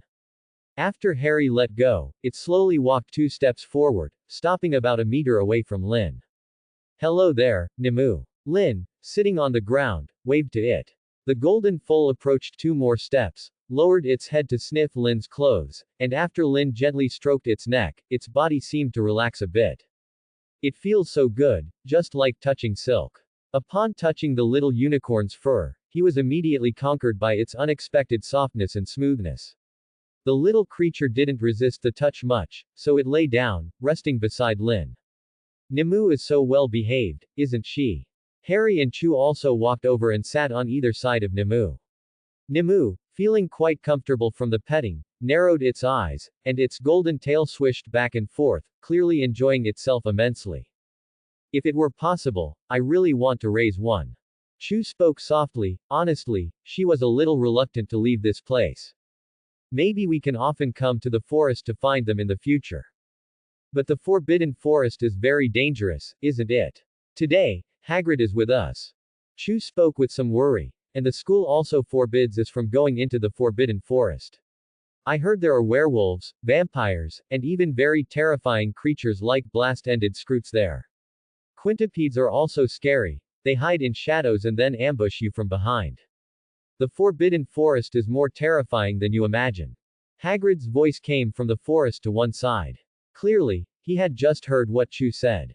Hagrid, covered in blood, startled Nimue when he appeared, making her jump and scurry to her parents' side. Hagrid, are you hurt? Harry asked, a little nervously. No, 2 mountain T-Rexes in the forest were fighting over mating rights. I gave them a slap, and the blood from their wounds splattered all over me. What a couple of restless rascals. Are mountain T-Rexes a type of dragon? I haven't seen a clear classification for them in books. I personally don't think so. Mountain T-Rexes are viviparous, while dragons are oviparous. These guys are much heavier than dragons, at least 50 tons. I even have a bit of trouble dealing with them. When they're smaller, I can still grab their tails and swing them around, but once they're adults, if I don't kick them to the ground, I can't even reach their heads. Hagrid described a highly violent scene with simple, unadorned words. It was hard to imagine how Hagrid, who weighed at most a ton, could tear apart fierce creatures 50 times heavier than himself. It'll be noon in a little while, and you should probably head back. Remember, don't tell anyone else about coming to the forest today. The Forbidden Forest is very dangerous. Without me accompanying you, you absolutely must not sneak in. Don't ever follow the example of the Weasley twins. To prevent them from dying horribly in the Forbidden Forest, I feel like I've exhausted half my life's energy. When mentioning the Weasley twins, Hagrid's face showed a hint of distress. Those two were truly a headache. Weasley. Harry and Cho exchanged glances, recalling their unpleasant experience on the train. It seems, there are quite a few Weasleys at school. Harry suddenly thought, the prefect yesterday, his name was Weasley too, right? Percy. Lynn nodded. The Weasley family has many children, Hagrid chuckled. Bill and Charlie have already graduated. I think there are 4 currently studying at school. I remember their youngest boy also got into Gryffindor this year. While Fred and George give me headaches, Charlie and Bill are great. Charlie even went to Romania to raise dragons. He sent me photos a while ago. Oh, well, Harry's brows drooped. Let's go back. What's wrong, Harry? Hagrid asked, seeing Harry's lack of enthusiasm. I just hope the other Weasleys aren't like their youngest one, letting their fat rat run around everywhere. Is that so? Hagrid was a bit puzzled. Wizards' pets were all sorts of strange things, and keeping a rat wasn't particularly unusual. Rats were very suitable as props for practicing transfiguration and were commonly used in class. That rat ruined the snacks Cho's mom made for her. Anyway, never mind, it's all in the past. Let's head back, Hagrid. I'm feeling a bit hungry. Harry rubbed her flat stomach, casting aside the unpleasant thoughts she'd had earlier. I also want to take a bath. I seem to have a lot of grass and unicorn hair on me. 10 galleons a strand. Lynn reached out, plucked a fine white hair about 10 centimeters long. That expensive? A slightly surprised Harry and Cho exchanged glances. Without even needing to search, they found a unicorn hair mixed in each other's strands. Unicorn tail hair is used for wands because it's longer, over a foot. Every few years, Ollivander comes here to get some. As for the body hair, it shouldn't be worth much. I usually spin it into yarn for sweaters, or make dog bed cushions for Fang. It's warm yet cool, and it doesn't get dirty.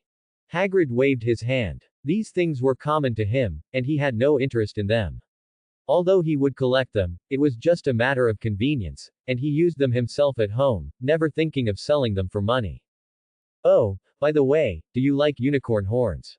They shed their horns about every 10 years. I have a big bag of them at home, you can take a few to play with. On the way out, Hagrid talked a lot more about the Forbidden Forest, and the 3 children listened with great interest. By the time they left the Forbidden Forest, it was around 10:30 a.m., still a bit early for lunch. Even though I want to go back, the thought of climbing to the 8th floor makes me not want to. Hogwarts, full of secrets, was charming, but the frequent climbing up and down without an elevator was indeed quite tiring. If not, let's just eat here, then take a bath, and after that, we can go back to the dorm to change and grab our books for class. Lynn, you can cook. Cho looked at Lynn with a slight surprise. She didn't quite trust Hagrid's cooking, given her prior experience with rock cakes. We're having hot pot for lunch, but this is my first time trying to make it, so it might not be very authentic. Lynn reached into his bag. Dang dang dang dang, dang tilde tilde dang dang tilde. That possibly existing, yet unheard, background music played again. Pocket kitchen tilde. You just press a button, and it unfolds into a very convenient, portable kitchen that can help you cook. But the reason I haven't used it before is that its built-in fuel ran out, and it doesn't support burning firewood, so it's just been sitting idle. Cho, do you know the fire-making spell? Incendio. Oh, yes, I do. It's taught in 2nd year, and I've already studied ahead, so I should be able to cast it without much trouble. The spells recorded in the standard book of spells weren't actually that difficult. The first few volumes taught basic magic commonly used in daily life, and the difficulty was generally low, so Cho learned them with ease. Hagrid, could I trouble you to cut some tender beef and get me a basin of beef tallow? Cut the tallow into small pieces. Of course, I have plenty. Hagrid agreed without a word, pointing to the vegetable garden nearby. For vegetables, go over there. I've planted a lot. You're going to cook, right? Then Cho and I will go pick vegetables. Harry excitedly pulled Cho's hand. She felt this was quite fun. I'll go to the kitchen to find some seasonings. Lin waved his hand. As Hagrid turned to go back into the house, Lin looked at the distant castle. The next moment, he arrived at the castle gate. The house elves in the kitchen enthusiastically offered him almost every seasoning he could think of. Looking at the dazzling array of spices, Lin found it somewhat incomprehensible why, even though Britain had acquired so many good cooking ingredients from all over the world, their cuisine was still not as good as the simple stews made by Indians with a mix of spices. This should be listed as an unsolved mystery of the world, very worthy of deep thought. Cho used the fire-making spell to light the stove. After rendering a pot of beef tallow, Lin, guided by memory and intuition, began to make the hot pot base. First, minced ginger, spring onions, shallots, and onions were fried until dry and then removed. After that, rehydrated and drained minced chili, Sichuan peppercorns, and other spices were mixed and then steeped in a high-proof Polish vodka diluted with Greek ouzo to reduce the alcohol content, replacing baijiu, to activate their aroma.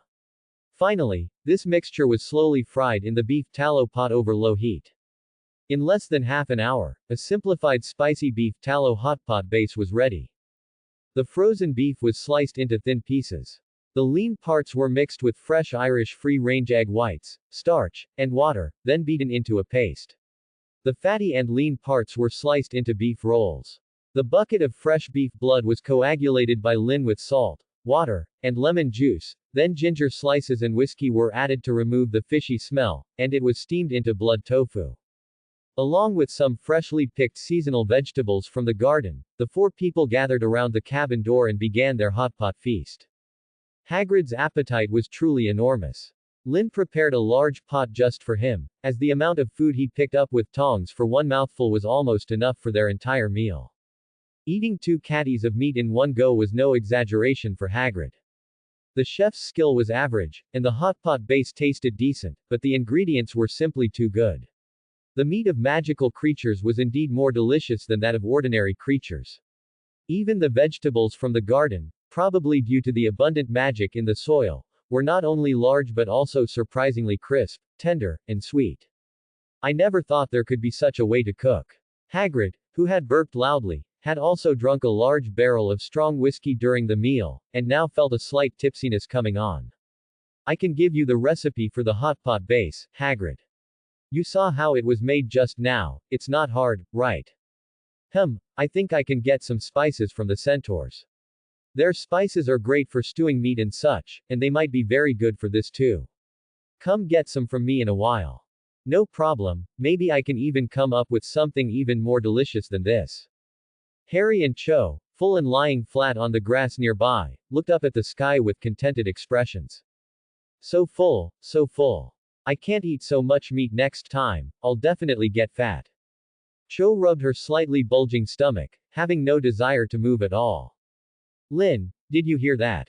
You made Cho's belly big. Huh. A somewhat bewildered Lin turned his head, then saw Harry patting her stomach like a drum. Mine too. You child, you're so full you're talking in your sleep. Compared to the two who were too lazy to move, Lin was full of energy at the moment. He'd eaten almost the entire large plate of beef blood tofu. The blood of the Reum was incredibly nourishing. While it wouldn't turn someone into a muscular strongman with one bite, it did have special effects in enhancing strength and physique. Feeling sweat all over, Lin opened the omnipresent tent. I'm going to swim inside to cool down. Tell me when you're rested. The indoor swimming pool in the tent wasn't large, measuring 5 by 3 meters, at most a children's pool, but it was perfectly fine for splashing around and expending excess energy. After nearly half an hour of splashing, the restless heat that made him uneasy completely dissipated. It seems magical dietary supplements really need to be taken in moderation. If I had eaten any more today, I might not have been able to handle it right now. Lin, whose physical fitness was not much different from an ordinary person, did not become a Superman just because he learned superpowers. But he had a desire to exercise.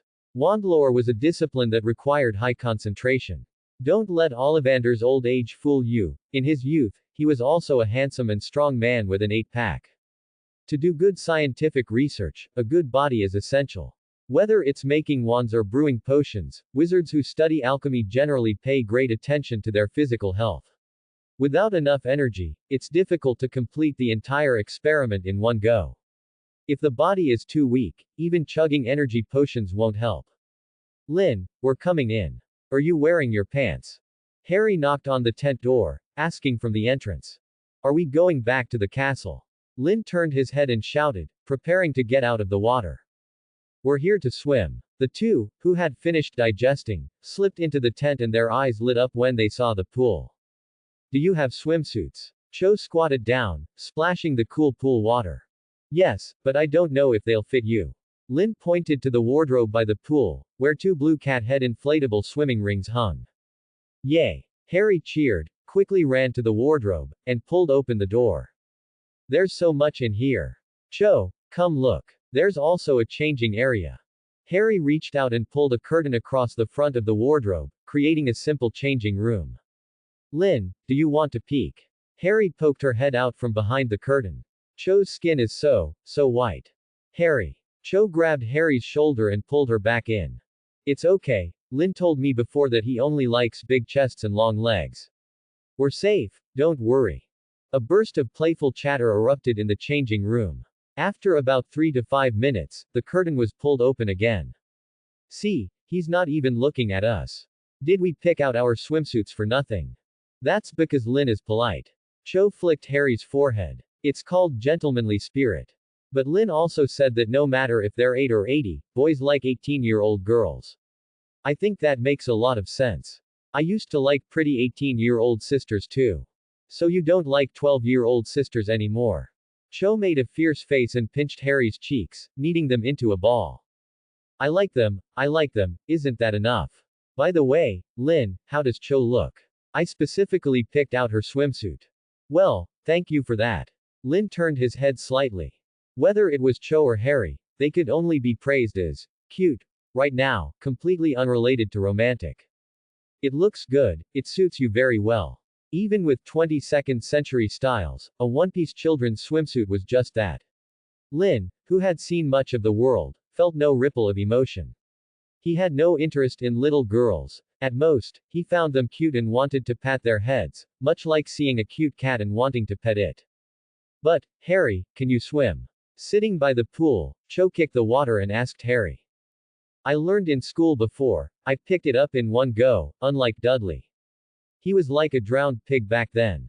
Oh, Dudley is my cousin, we used to go to the same school. Then can you teach me? How am I supposed to teach this? Harry was a bit confused. She could swim, but had no idea how to teach. Lynn, you can. Oh, you definitely can. You read a lot, I know. Congratulations, you've learned to answer before I finish asking. Actually, swimming isn't that hard. Lynn swam over to Cho. I'll teach you. Okay. Cho nodded with a smile. So, what's the first step?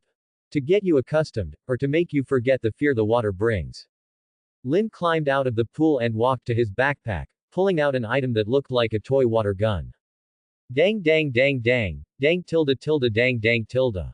The mysterious background music played tilde. Adaptation lamp. It is said that in the 22nd century, humans can live on various different planets, and those planets often have temperatures of several thousand degrees or are frozen by hundreds of degrees below zero. But just by being illuminated by the light of this device, within 24 hours, you can adapt to any environment.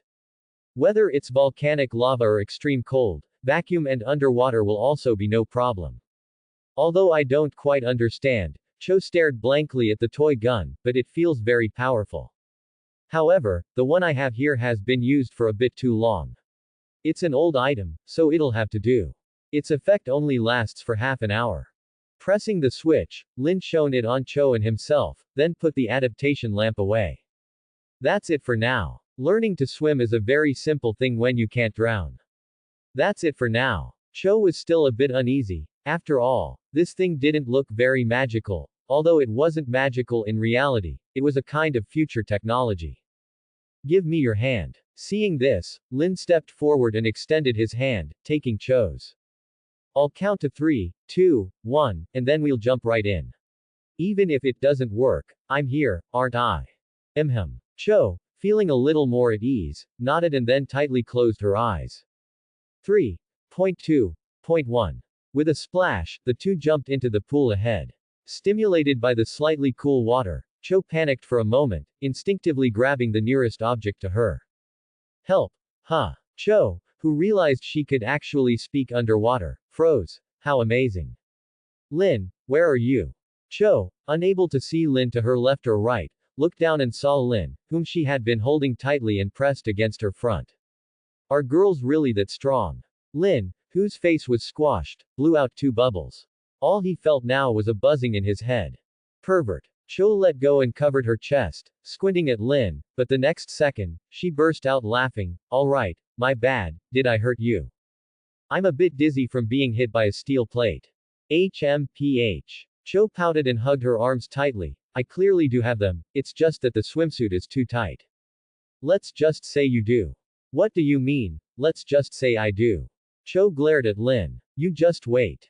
When you can breathe freely in the water, swimming truly isn't difficult. After a few kicks in the water, Cho surfaced and quickly climbed ashore. Did you make Cho angry? Harry, floating on the water and mimicking a frog, paddled over. From Lin's perspective, she looked completely like a flat steel plate floating on the water, very smooth. With a swish, the changing room curtain was pulled shut, and a rustling sound of rummaging ensued. After a minute or two, the tightly closed curtain was pulled open, and Cho, who had discarded the children's swimsuit, had changed into a proper two-piece beach bikini. A somewhat fierce Cho bent down and stared at Lin. See now. Cho, when did you secretly become like this? The one dumbfounded by the side wasn't Lin, but Harry. She covered her chest in horror. It wasn't like this just now. Because I needed. Cho reached out and cupped her chest. A little bit of magic, but I have them. Saying that, she glared at Lin again. Now apologize to your big sister. I'm sorry, Sister Apple. Lin apologized earnestly, but his gaze remained clear, without the slightest deviation. Apple. Cho instinctively looked down, then fell silent for 2 seconds. Apples are good too. But getting hit on the head by one hurts too, like Newton who had an apple hit him and opened his mind. Lin. Prepare to die. Lin, chased and scurrying underwater, managed to create a sense of deja vu from a battle royale game. But at the same time, the task of teaching Cho to swim was successfully completed. There's something I'm curious about. On the way back to the castle, Harry linked arms with Chu and tilted her head to ask. What is it? Swimsuits and underwear are basically the same, so why are you so open about standing in front of Lin when you're wearing a swimsuit, but you get shy when you're in your underwear? Because. Chu was momentarily speechless. Because they're two completely different kinds of clothes. Even if they look similar, they're just not the same. Is that so, Lin? If it were you, Harry, Lin said without thinking, it wouldn't make a difference to me whether you wore anything or not. You're the type that wouldn't make me have any ideas. PFF tilde. Chu couldn't hold it in and burst out laughing. Is that so? Harry nodded, half understanding. I think I get it. What do you get, Harry? Chu asked, a little curious. I used to wonder if, one day, if I became the kind of big-chested, long-legged beauty Lin liked, he wouldn't be able to resist or something. Now I can rest assured. There are so many beautiful girls in the world, Lin said, rolling his eyes at Harry, a little speechless. I'm not that desperate for you. A rabbit doesn't eat the grass near its burrow. Chu looked at Lin. Or is it because you two are too familiar? Harry is my good brother. She likes soft, sweet girls, not stinky men like me. Instead, Chu, you should be careful. Maybe one night you'll find Harry crawling into your bed. I wouldn't mind that either, Chu hummed, turning her head. I like Harry sleeping with me. What, are you jealous? I don't eat apples. Lin, you scoundrel, don't run. Stop. After climbing stairs for a long time, the three separated individuals finally returned to their respective common rooms. The young wizards, who had their first class in the afternoon, were excited, chattering in the common room about the charms class they were about to have. Harry, in her school uniform, wasn't as eye-catching as she was in her dress, but her outstanding looks still garnered her many glances. The advantage of being a girl was probably that no one would stare at her forehead with a direct gaze, wishing they could push back her hair to see what the lightning scar looked like. If someone actually did that, they would be seen as a pervert or a creep, losing their chance to find a partner at Hogwarts. But there were quite a few people secretly looking at her. Pretty girls often received this kind of attention wherever they went. Why didn't we take the shortcut? Harry quietly asked Lynn, who was walking beside her up the stairs to the classroom. If a secret passage is discovered, it's no longer a secret passage, right? That makes sense, but Hogwarts is really too big. The young wizards, reminded by the prefects, arrived at class at least 40 minutes early, but because they weren't familiar with the school's routes, even with helpful hints from the portraits, some still got lost. The students who found their way to the classroom with Lynn were among the first to arrive, and even earlier than them was Hermione Granger, who had taken the small boat across the Black Lake with them earlier. Hermione, I was wondering why I didn't see you in the common room earlier. Harry happily jogged over to Hermione. The two of them had been assigned to the same dormitory and were now roommates. So you were already here.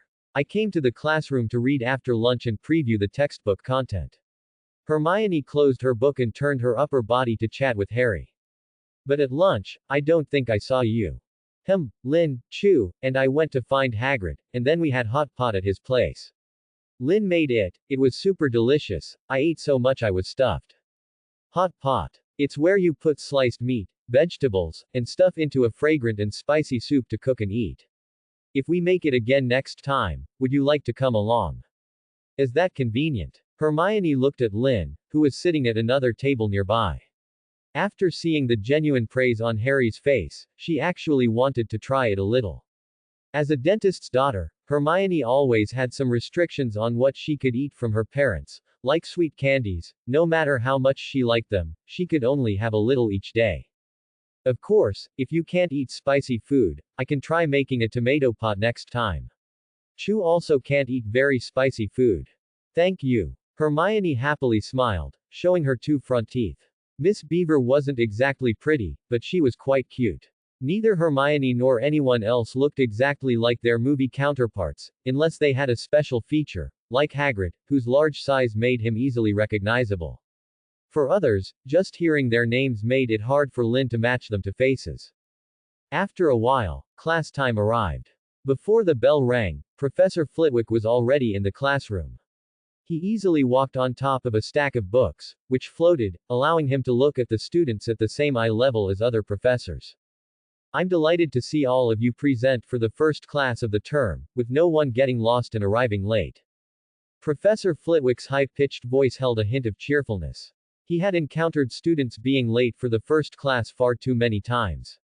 Neville, having come to the classroom with Lynn, didn't get lost on the way, otherwise, this year's first class wouldn't have been so smooth. Now, let's take attendance so I can remember each of your faces. Professor Flitwick quickly called out names, and the young wizards below quickly raised their hands and responded. Now, your first charms class begins. Can anyone tell me, what is magic? This question, completely outside the textbook content, made Hermione, who had been about to raise her hand, pause slightly. Mr. Lynn, please speak, Professor Flitwick said with a smile, calling on him. In my understanding, magic, especially magic spells, is a power akin to wish granting. Magic is the external manifestation of a wizard's inner thoughts. However, while possessing subjective power, magic also has discernible rules. A wizard's spellcasting has evolved from the initial use of ancient runes to today's incantations.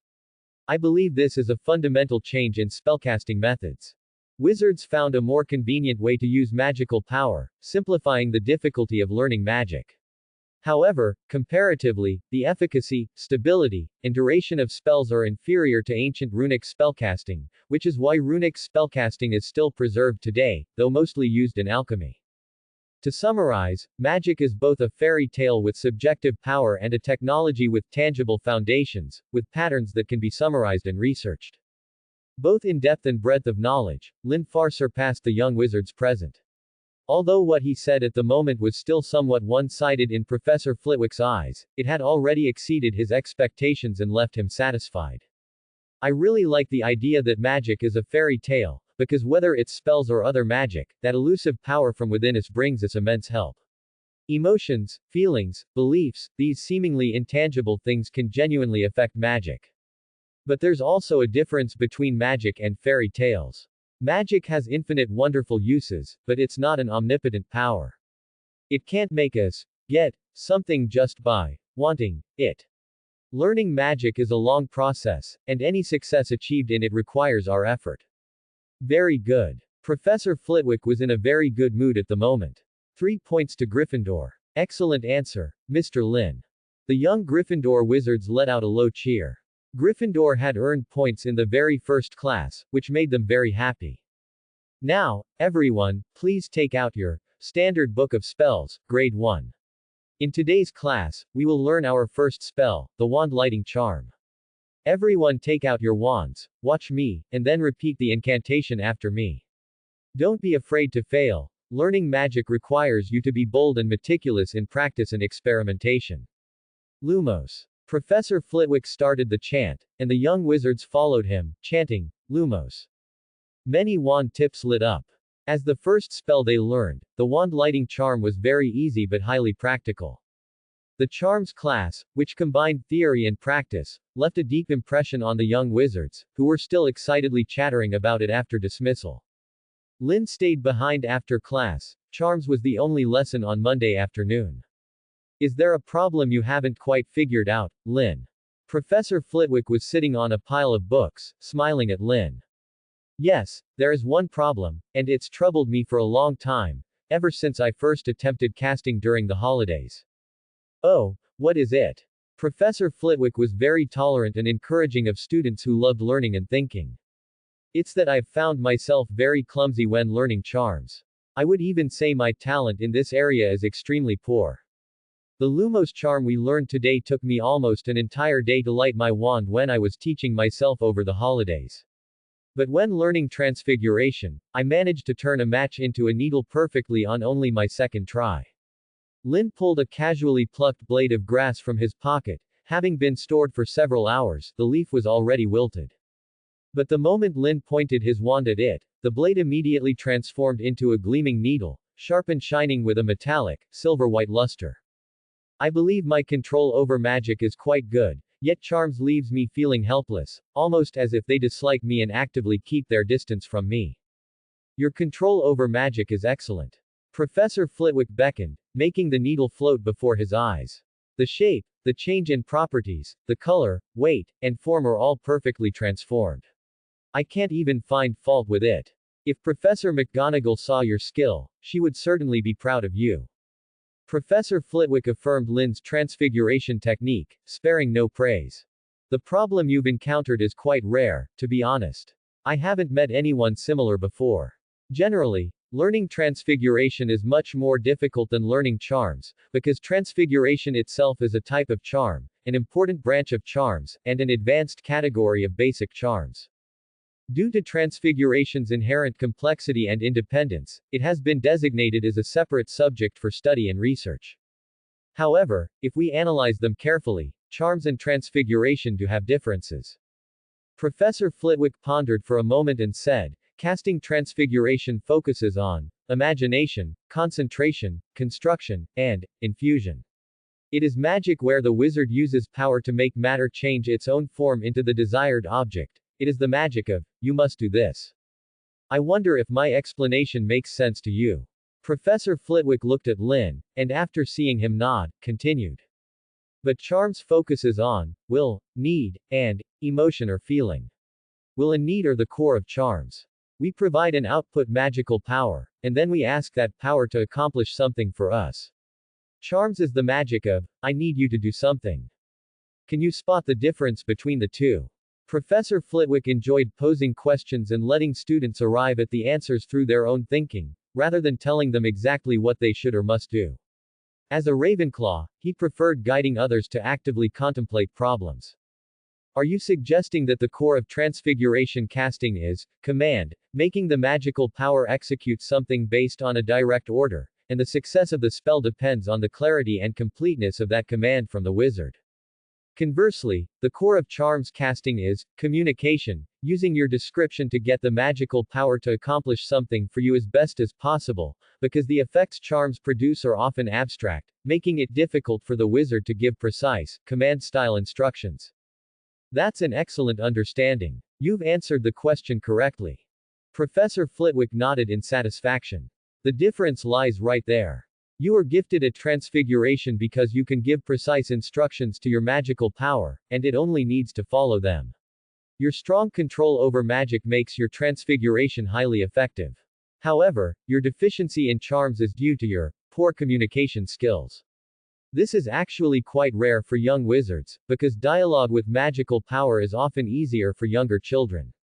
Wizards worldwide almost universally choose for children to start learning magic at age 11, because at this stage, the young wizard's internal magic tends to stabilize, making it less prone to outbursts, and their affinity with magic is at its strongest.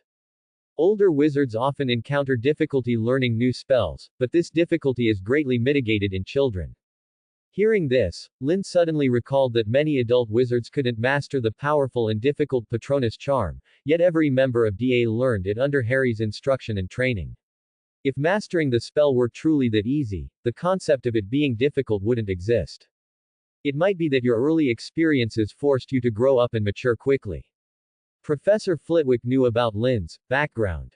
Due to the anomalies surrounding Hallie, Dumbledore had gathered the professors to discuss the matter, and Lynn, who was always with Hallie, was naturally included in their list for investigation and study. However, Lynn's background was frustratingly clean. Before age 8, he was a sensible, obedient child in the orphanage. After leaving, during his early period of wandering around Oxford University, he displayed studiousness, intelligence, diligence, and politeness. No one could find any fault. All the professors considered him a good child. Even Snape gave him a decent assessment at the time. But this premature maturity might have affected your dialogue with magic. Just as you said, magic is like a fairy tale, and children are clearly closer to fairy tales than adults. Perhaps you should play more with your classmates, spend more time with your peers, and interact and connect with them. I believe this will help you. Remember, magic is a power that comes from deep within your heart, and your thoughts can cause tangible changes to it. Thank you, Professor. Lynn thanked Professor Flitwick gratefully, genuinely appreciative of having such a good teacher. You've helped me a great deal. Thank you. You're welcome, my boy. Professor Flitwick said with a bright smile. May I keep this needle? I'm going to take it now and show off to Minerva that I was the first to discover a little transfiguration prodigy. Professor Flitwick, whose personality was still somewhat childlike, maintained a youthful mindset. Perhaps this was why he had advanced so far in the field of charms. Of course. Please send my regards to Professor McGonagall for me. Go on then, good boy. Your friend is waiting for you at the door. Lynn turned and saw Hallie waiting for him by the door. When he looked over, Hallie smiled and waved. Sorry to keep you waiting, Hallie. Lynn picked up his bag and walked toward the door. Lynn. Hallie grinned, stood on her tiptoes, and gave him a hug. Does Professor Flitwick's advice mean you need to ask people for more hugs? Before Lynn could answer, a cold, sharp reprimand echoed from the other end of the corridor. What are you two doing? The words, laced with icy malice, were squeezed out between clenched teeth. Without even turning around, Lynn knew who was speaking. Are you Professor Snape? Holly released Lynn's neck, then curiously looked up at the man standing in front of them. Snape's black robes billowed as if in a breeze, even stirring his hair. His medium-length hair, clean and fresh from shampooing, looked slightly flowing. His originally sallow face, thanks to some unknown means, showed no trace of oiliness at the moment. Snape had started tending to his personal hygiene 2 months earlier just to ensure he made his entrance looking his absolute best, a truly painstaking effort. His deep-set eyes, prominent hooked nose, and the lines etched by his slightly thin lips formed a face that was handsome beneath its cold exterior. If he were 10 years younger, the title, Prince, in Half-Blood Prince, truly would have been tailor-made for him. If Snape had learned how to tidy himself up and dress like this back when he was a student, James might have had a much harder time winning the beauty over. After all, humans are creatures who judge by appearance, and that holds true in every world. But this handsome, cold face didn't frighten Holly. Her clear, bright emerald eyes showed a hint of curiosity, and the slight upturn of her lips formed a shallow, crescent moon smile. This pure, innocent face, bearing an 80 to 90% resemblance to her mother, Lily Evans, instantly shattered the wall Snape had meticulously constructed from unmelting ice, like a penetrating bomb. In that instant, the ice melted and the snow thawed. Lynn completely vanished from Snape's sight, replaced only by that sweet, smiling face, a face that seemed to say, an old friend has returned. Lily. Snape blurted out the name. By the time he realized it, it was too late. Professor Snape, you know my mom too? Holly asked curiously. Aunt Petunia said I look a lot like Mom. Is that true? Why, yes, it is. Snape subtly stepped back, as if all his strength had been drained away. He had to lean his back slightly to prevent himself from falling forward. I knew your mother. Snape said in an indescribably deep voice. I was once your mother's friend. Were you classmates? Yes. Snape nodded. We came to Hogwarts together. So, just like me and Lynn. Holly hooked her arm through Lynn's. Lynn is my good friend too. Is that right? Yes, I suppose so. Snape's words shifted repeatedly, as if he had swallowed many unspoken phrases. So, Professor Snape, is there anything else you needed from me?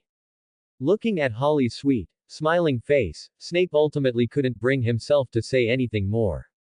Nothing. He shook his head almost imperceptibly, as if the movement cost him all his strength. I needed to see your Professor Flitwick about something. Bye, Professor. Holly waved, shoved the book she had been holding into Lynn's bag, and walked forward briskly, hands free. Hurry up, Lynn. If we're too late, there won't be any good food left in the Great Hall. Each class period at Hogwarts lasted 2 hours. After the 2 consecutive charms lessons in the afternoon, the time was 5:30 p.m. Dinner was served in the Great Hall starting at 6, and the mealtime lasted 2 hours. However, if they arrived too late, only the after-dinner desserts would remain on the tables, and the main course was much more abundant and varied than the pastries. The Great Hall was already buzzing. This time, Holly and Lynn didn't sit at the Gryffindor table. Instead, they dashed over to the Ravenclaw table, about 2 meters away. Right across from Cho's seat was a beef stew in red wine that Holly particularly liked. Since the food placement wasn't fixed, you had to find a good seat to eat your favorite dish. I'm telling you, Cho, Lynn is sick.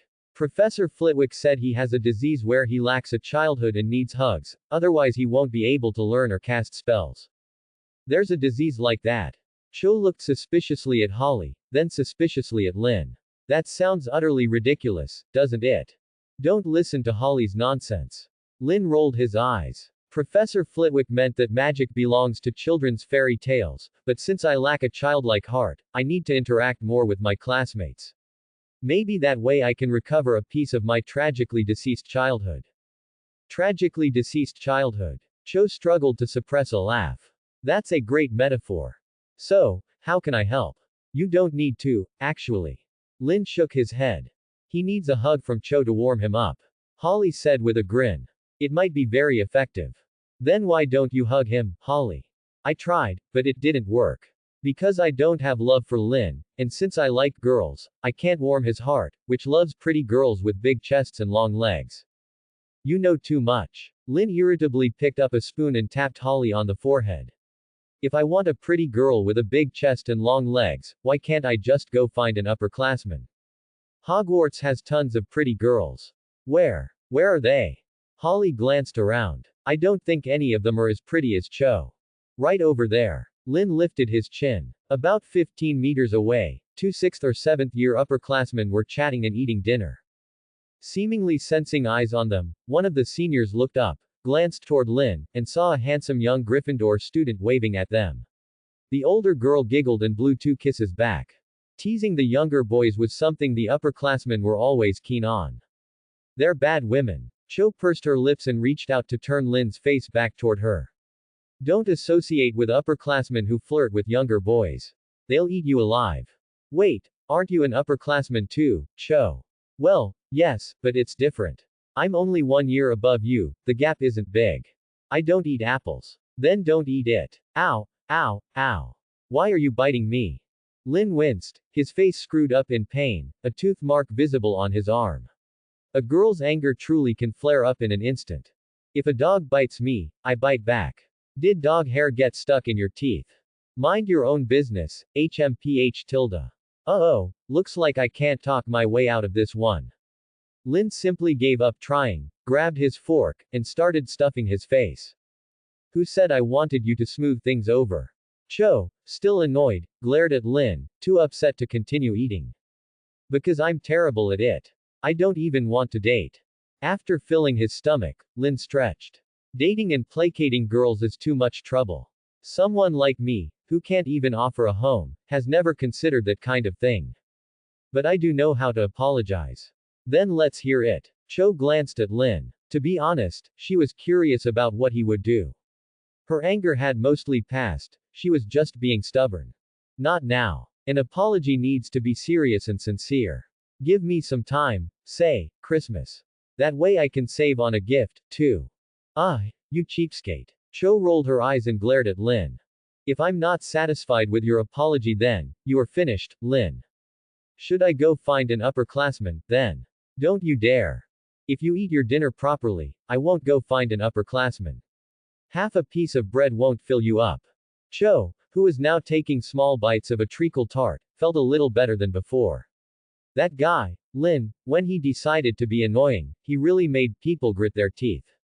The cool night breeze swept through the Hogwarts astronomy tower, carrying the slight dampness of the lake and dispelling the residual heat left after sunset.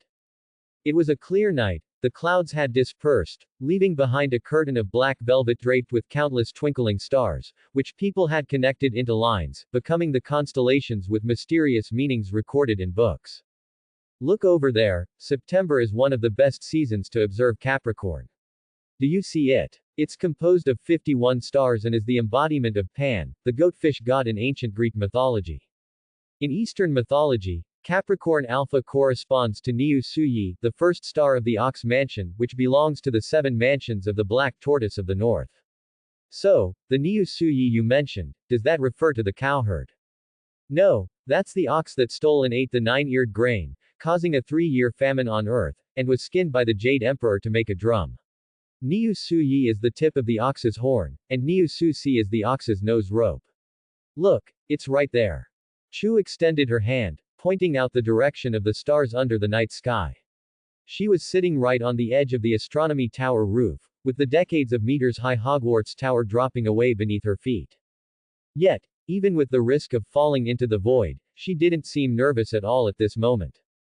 But she should have been nervous. Chu, having been brought up here by Lin, kept close to him, and her warm, subtle feminine scent was noticeable without even taking a deep breath. The real Altair is Aquila Alpha, and Vega is Lyra Alpha, separated on opposite sides of the Milky Way. But I don't really like the story of the cowherd and the weaver girl. Why? Because spying on a girl while she bathes and stealing her clothes is too vulgar. It's not romantic at all. I just hope you're not talking about me. When I take your clothes, it's to put them in the washing machine, not to steal them and never return them. And when did you ever spy on me bathing? Chu's eyes shifted, giving Lin a light glance. I look openly, alright. HMPH tilde. Chu turned her head away. This guy's words were so irritating, how could swimming count as bathing? So, what's next? Lin asked casually. Next what? Didn't you say you were good at astronomy and were going to tutor me tonight? Lin turned to look at Chu. If not for that, why would I be stuck up here freezing? Teachers need to be responsible. Or is it because Shishi Festival is in 3 days, and you brought me here to pre-plan how to celebrate it? Wow, Chu, you're so ambitious. You're actually trying to hit on me. Dare you say that again? Chu turned back aggressively, twisting Lin's arm. There are plenty of people lining up to pursue me, you'd have to wait in the sewer. It's just that I, your older sister, pity you. You do nothing but return to the common room to read, so I'm teaching you what it means to balance work and rest.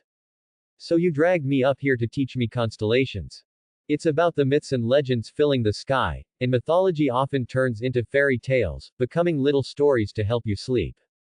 Chu hugged her knees, resting her chin on them, and spoke softly while gazing at the night sky ahead. When I was little, my mom would point to the stars and tell me these stories, and I would fall asleep listening to them. Lin was touched by this kind-hearted girl, she had truly taken his previous words to heart. But Lin knew very well that it would be difficult for him to recapture his childlike innocence. His heart was already that of an adult, the pure, innocent heart of a child was an unreachable distance for him. Thank you. Regardless, Lin accepted her gesture. We just finished talking about my constellation, what about yours? Chu, what month were you born? September 25th, I'm a Libra. Look, they are right there. It consists of 46 stars and forms the scales of Astraea, the goddess of justice.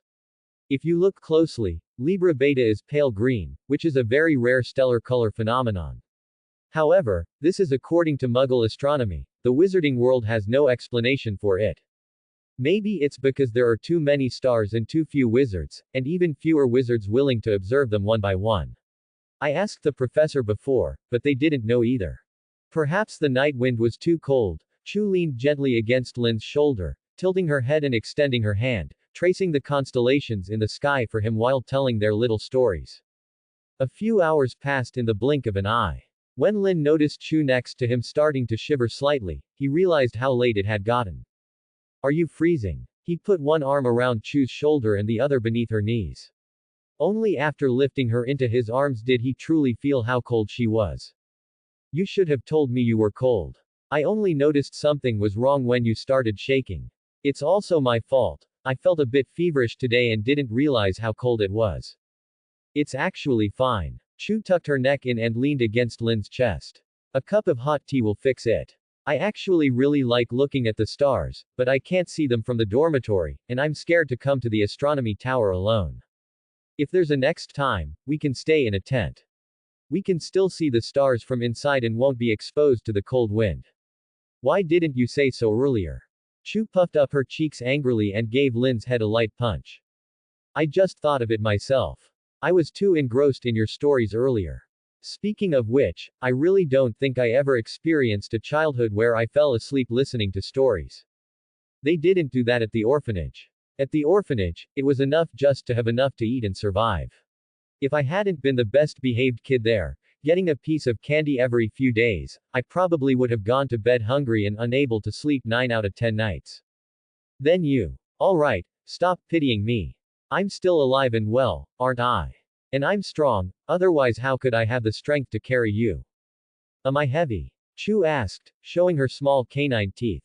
If you weigh less than 100 pounds, you're either flat-chested or short. Which one are you? I'm 91 pounds. Why don't you take a guess? I dare not guess, I dare not guess. Lin shook his head quickly, and after floating down from the tower roof, he gently set Chu on the ground.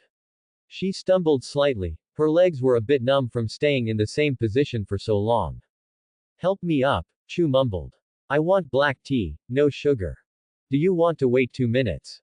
I can go to the kitchen quickly. No, I don't want to stay here alone. Our gentle, kind, thoughtful, and brave Miss Zhang Chu is afraid of the dark. No. Chu paused, pouting her lips. Just a little bit. Alright, I'll carry you on my back, okay. It's not far from here to the room of requirement on the 8th floor, I'll take you there. Lin turned and half squatted, hooking his hands under Chu's thighs to lift her onto his back. He then steadily floated up, descending directly from the outside of the castle to an 8th floor window.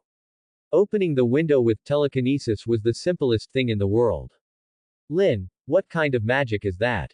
It's not magic, it's a superpower, mine alone. But don't tell anyone, okay? Only you and Harriet know.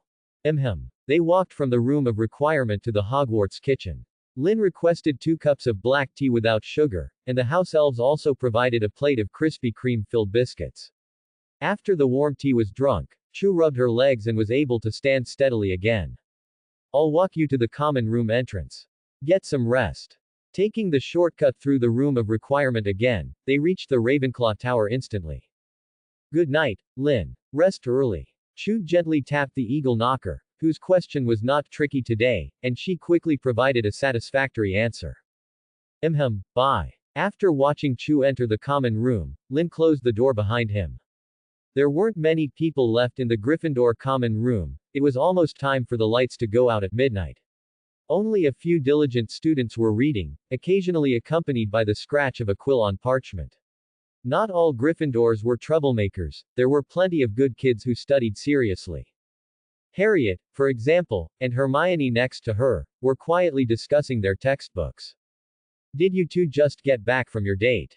Harriet asked with a smile when she saw Lin walk up beside her. What date? What idiot would go on a date at the astronomy tower and freeze?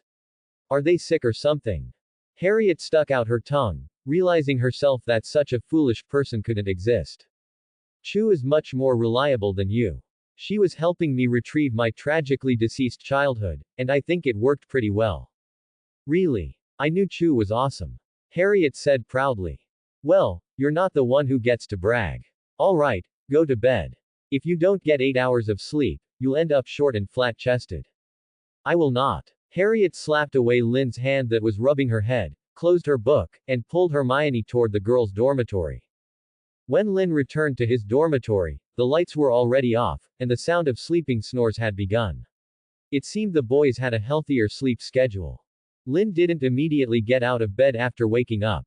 It was still early outside, and classes at Hogwarts started at 9 a.m.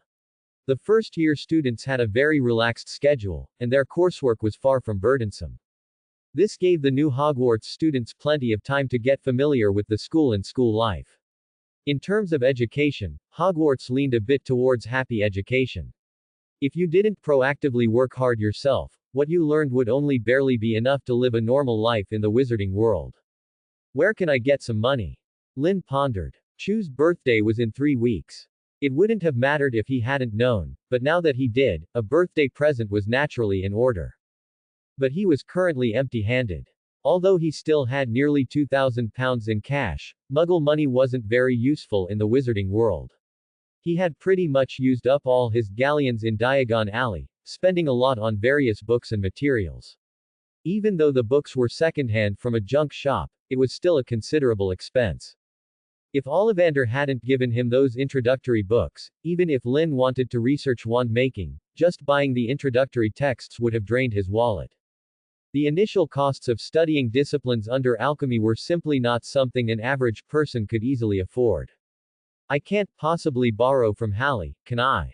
Or should I find an opportunity to go out, exchange the pounds for gold, and then get some galleons? It's so much trouble. Continuous teleportation is exhausting, and I can't apparate. It's so far from London, over 600 kilometers. I could die of exhaustion halfway there. I wish Chu was born on December 25th. Then one gift could cover both her birthday and Christmas presents. After muttering a few times in bed, Lynn threw off the covers, breaking free from the warm embrace of his duvet. As the last vestiges of late summer warmth completely faded, the weather had been getting colder and colder. A while ago, Hallie and Chu still dared to wear dresses during the day, but today, they wouldn't dare go out without a coat. Rubbing his hands, Lynn got up and washed. Shortly after he woke up, the others in the dormitory also started waking up one after another. Good morning, Lynn. Neville, who slept closest to the washbasin, rubbed his eyes and groggily sat up. He stifled a huge yawn, his chubby face full of bewilderment. Where's my robe? Neville, about to get dressed, felt around but couldn't find his robe. Maybe the house elves took it to be washed. Lynn pointed to the wardrobe by the bed. Maybe it's in there. Great. Neville got out of bed and opened the wardrobe, finding his robe inside. It would be terrible if I lost my robe. But Grandma bought me several school robes, just in case I couldn't find anything to wear one day. But I forgot when I left and only brought one. Neville, you really need to change your habit of being so forgetful, Seamus, who was also up, said as he changed out of his pajamas and pulled his head through his robe. If Dean hadn't seen it yesterday, you would have forgotten to bring your school bag back to the dormitory. Sorry, Neville chuckled sheepishly, a little embarrassed. I'm always forgetting things, but I don't want to be like this. Do you want me to help a little? Lynn, about to leave, stopped by Neville's bed, then rummaged through his bag and pulled out his magical item. Dang dang dang dang, dang tilde tilde dang tilde. Owner sticker tilde. Just stick this sticker on, and you'll never have to worry about losing your things again. As soon as you say, come back, your lost item will fly back to you. It will absolutely never get lost or misplaced. There are 2 pages, 24 stickers here. That should be enough for you, Neville. You can choose some things you use often but tend to forget, like your books or your wand, and stick them on. That's great. Neville cheered, excitedly stepping forward and carefully taking the box of stickers Lynn handed him, cradling it like a treasure. This is even better for Neville than a remembrall. Seamus, who knew a lot about the wizarding world, exclaimed, "Where did you buy this?" Diagon Alley. Not in Diagon Alley, and there's nowhere in England that sells it. This is the only one. Isn't this too valuable? Neville liked the stickers very much, but he felt a little embarrassed. How about we consider it an early Christmas present from me? Then this will definitely be the best Christmas present I've ever received, Lynn. Neville smiled happily. He made up his mind to prepare an equally wonderful gift for Lynn at Christmas. Although my pocket isn't a bottomless pit, Lynn patted the pocket inside his robe. I don't mind if you call me Doraemon, Lynn. I'm going to the Great Hall for breakfast. Bye. Bye. See you in the Great Hall, Doraemon, Lynn. After Lynn left, Seamus and Dean immediately gathered around Neville, telling him to stick the stickers on his books and test how they worked. Meanwhile, a somewhat envious Ron glanced at Neville, then pouted and mumbled, "What's so great about that?" Lynn waited a few minutes in the common room and then saw Hallie coming down the stairs, arm in arm with two girls. On her left was Hermione, and on her right was Parvati, the elder of the twin sisters. Although she was of Indian descent, as a noble Brahmin in India, her skin was actually very fair, as most high-caste individuals are descendants of Aryans, and their skin tone is quite light. "Oh, found new girlfriends again, Hallie." Lynn rose from the armchair and asked playfully. HMPH tilde of course. Parvati is so pretty, so of course I want to be her good friend. Parvati, whose arm was linked with Hallie's, shyly lowered her head slightly, revealing a sweet smile. Hallie had a great personality, cheerful and generous, and she was also good-looking, making her very popular among girls. Although some people might distance themselves out of jealousy, most of those people were not among Hallie's close acquaintances. She liked to hang out with pretty people. Before long, Lynn also became acquainted with Parvati, and the group walked towards the Great Hall. As they sat at the dining table and began to enjoy breakfast, they gradually started chatting. "Parvati, I have a question I'm curious about. Would you mind telling me? What do you want to know?" Parvati put down her knife and fork and looked up at Lynn, who was sitting next to Hallie. "How did you end up coming to Hogwarts for school? Isn't there a magic school in India?" "Oh, that," Parvati didn't seem surprised at all. "My dad works here, so I came to Hogwarts. There is a magic school in India, but my mom says it's not very good. But I think it's quite interesting. The wizards there don't use wands, or rather, only some of them use wands. Most wizards use a short, thick staff. Their incantations are also quite interesting. They have to jump and pose or dance in place, then hum and chant. I saw it when I went back with my parents before, and it was really fun. There's just one bad thing, they're not hygienic. I grew up in Manchester, and my parents have lived here for a long time, so it's hard for me to accept them. Well, let's not talk about it, let's eat, let's eat." Parvati fanned her hand, as if wafting away some unpleasant smell. "Cows what?" Hallie's face showed curious anticipation as she pressed Parvati. "You'd better ask after we finish eating, Hallie." Lynn, who had probably guessed what it was, quickly filled his stomach in a few bites and took a sip of hot milk to calm himself. "All right." Hallie pouted and concentrated on her jam bread. After they had eaten their fill and were strolling towards the Transfiguration classroom, Hallie asked the same question again. "Actually, it's..." Parvati hesitated. "Let me say this first, I absolutely never did that. So what exactly is it?" When new students enroll there, they are required to undergo a baptism, smearing themselves with a deity's excrement, and then cleansing their souls in the sacred river. Excrement of what? Hallie was shocked. No matter what kind of excrement it was, it had to be disgusting. Aditi is the mother of the unbound gods, which means cow. In Hinduism, cow dung is considered a purifying medium, and there's a belief that cow dung cleanses impurities. Lynn explained. Tilda. Hallie gagged, her expression incredibly vivid. "So that's why I came to Hogwarts," Parvati shrugged innocently. "I really can't accept that kind of thing. Even though my dad told me those holy cows are raised on herbs, herbs and fodder aren't really that different, are they? It's a good thing you came to Hogwarts, Parvati. You must always smell good." "Yes, I will. Thanks for watching."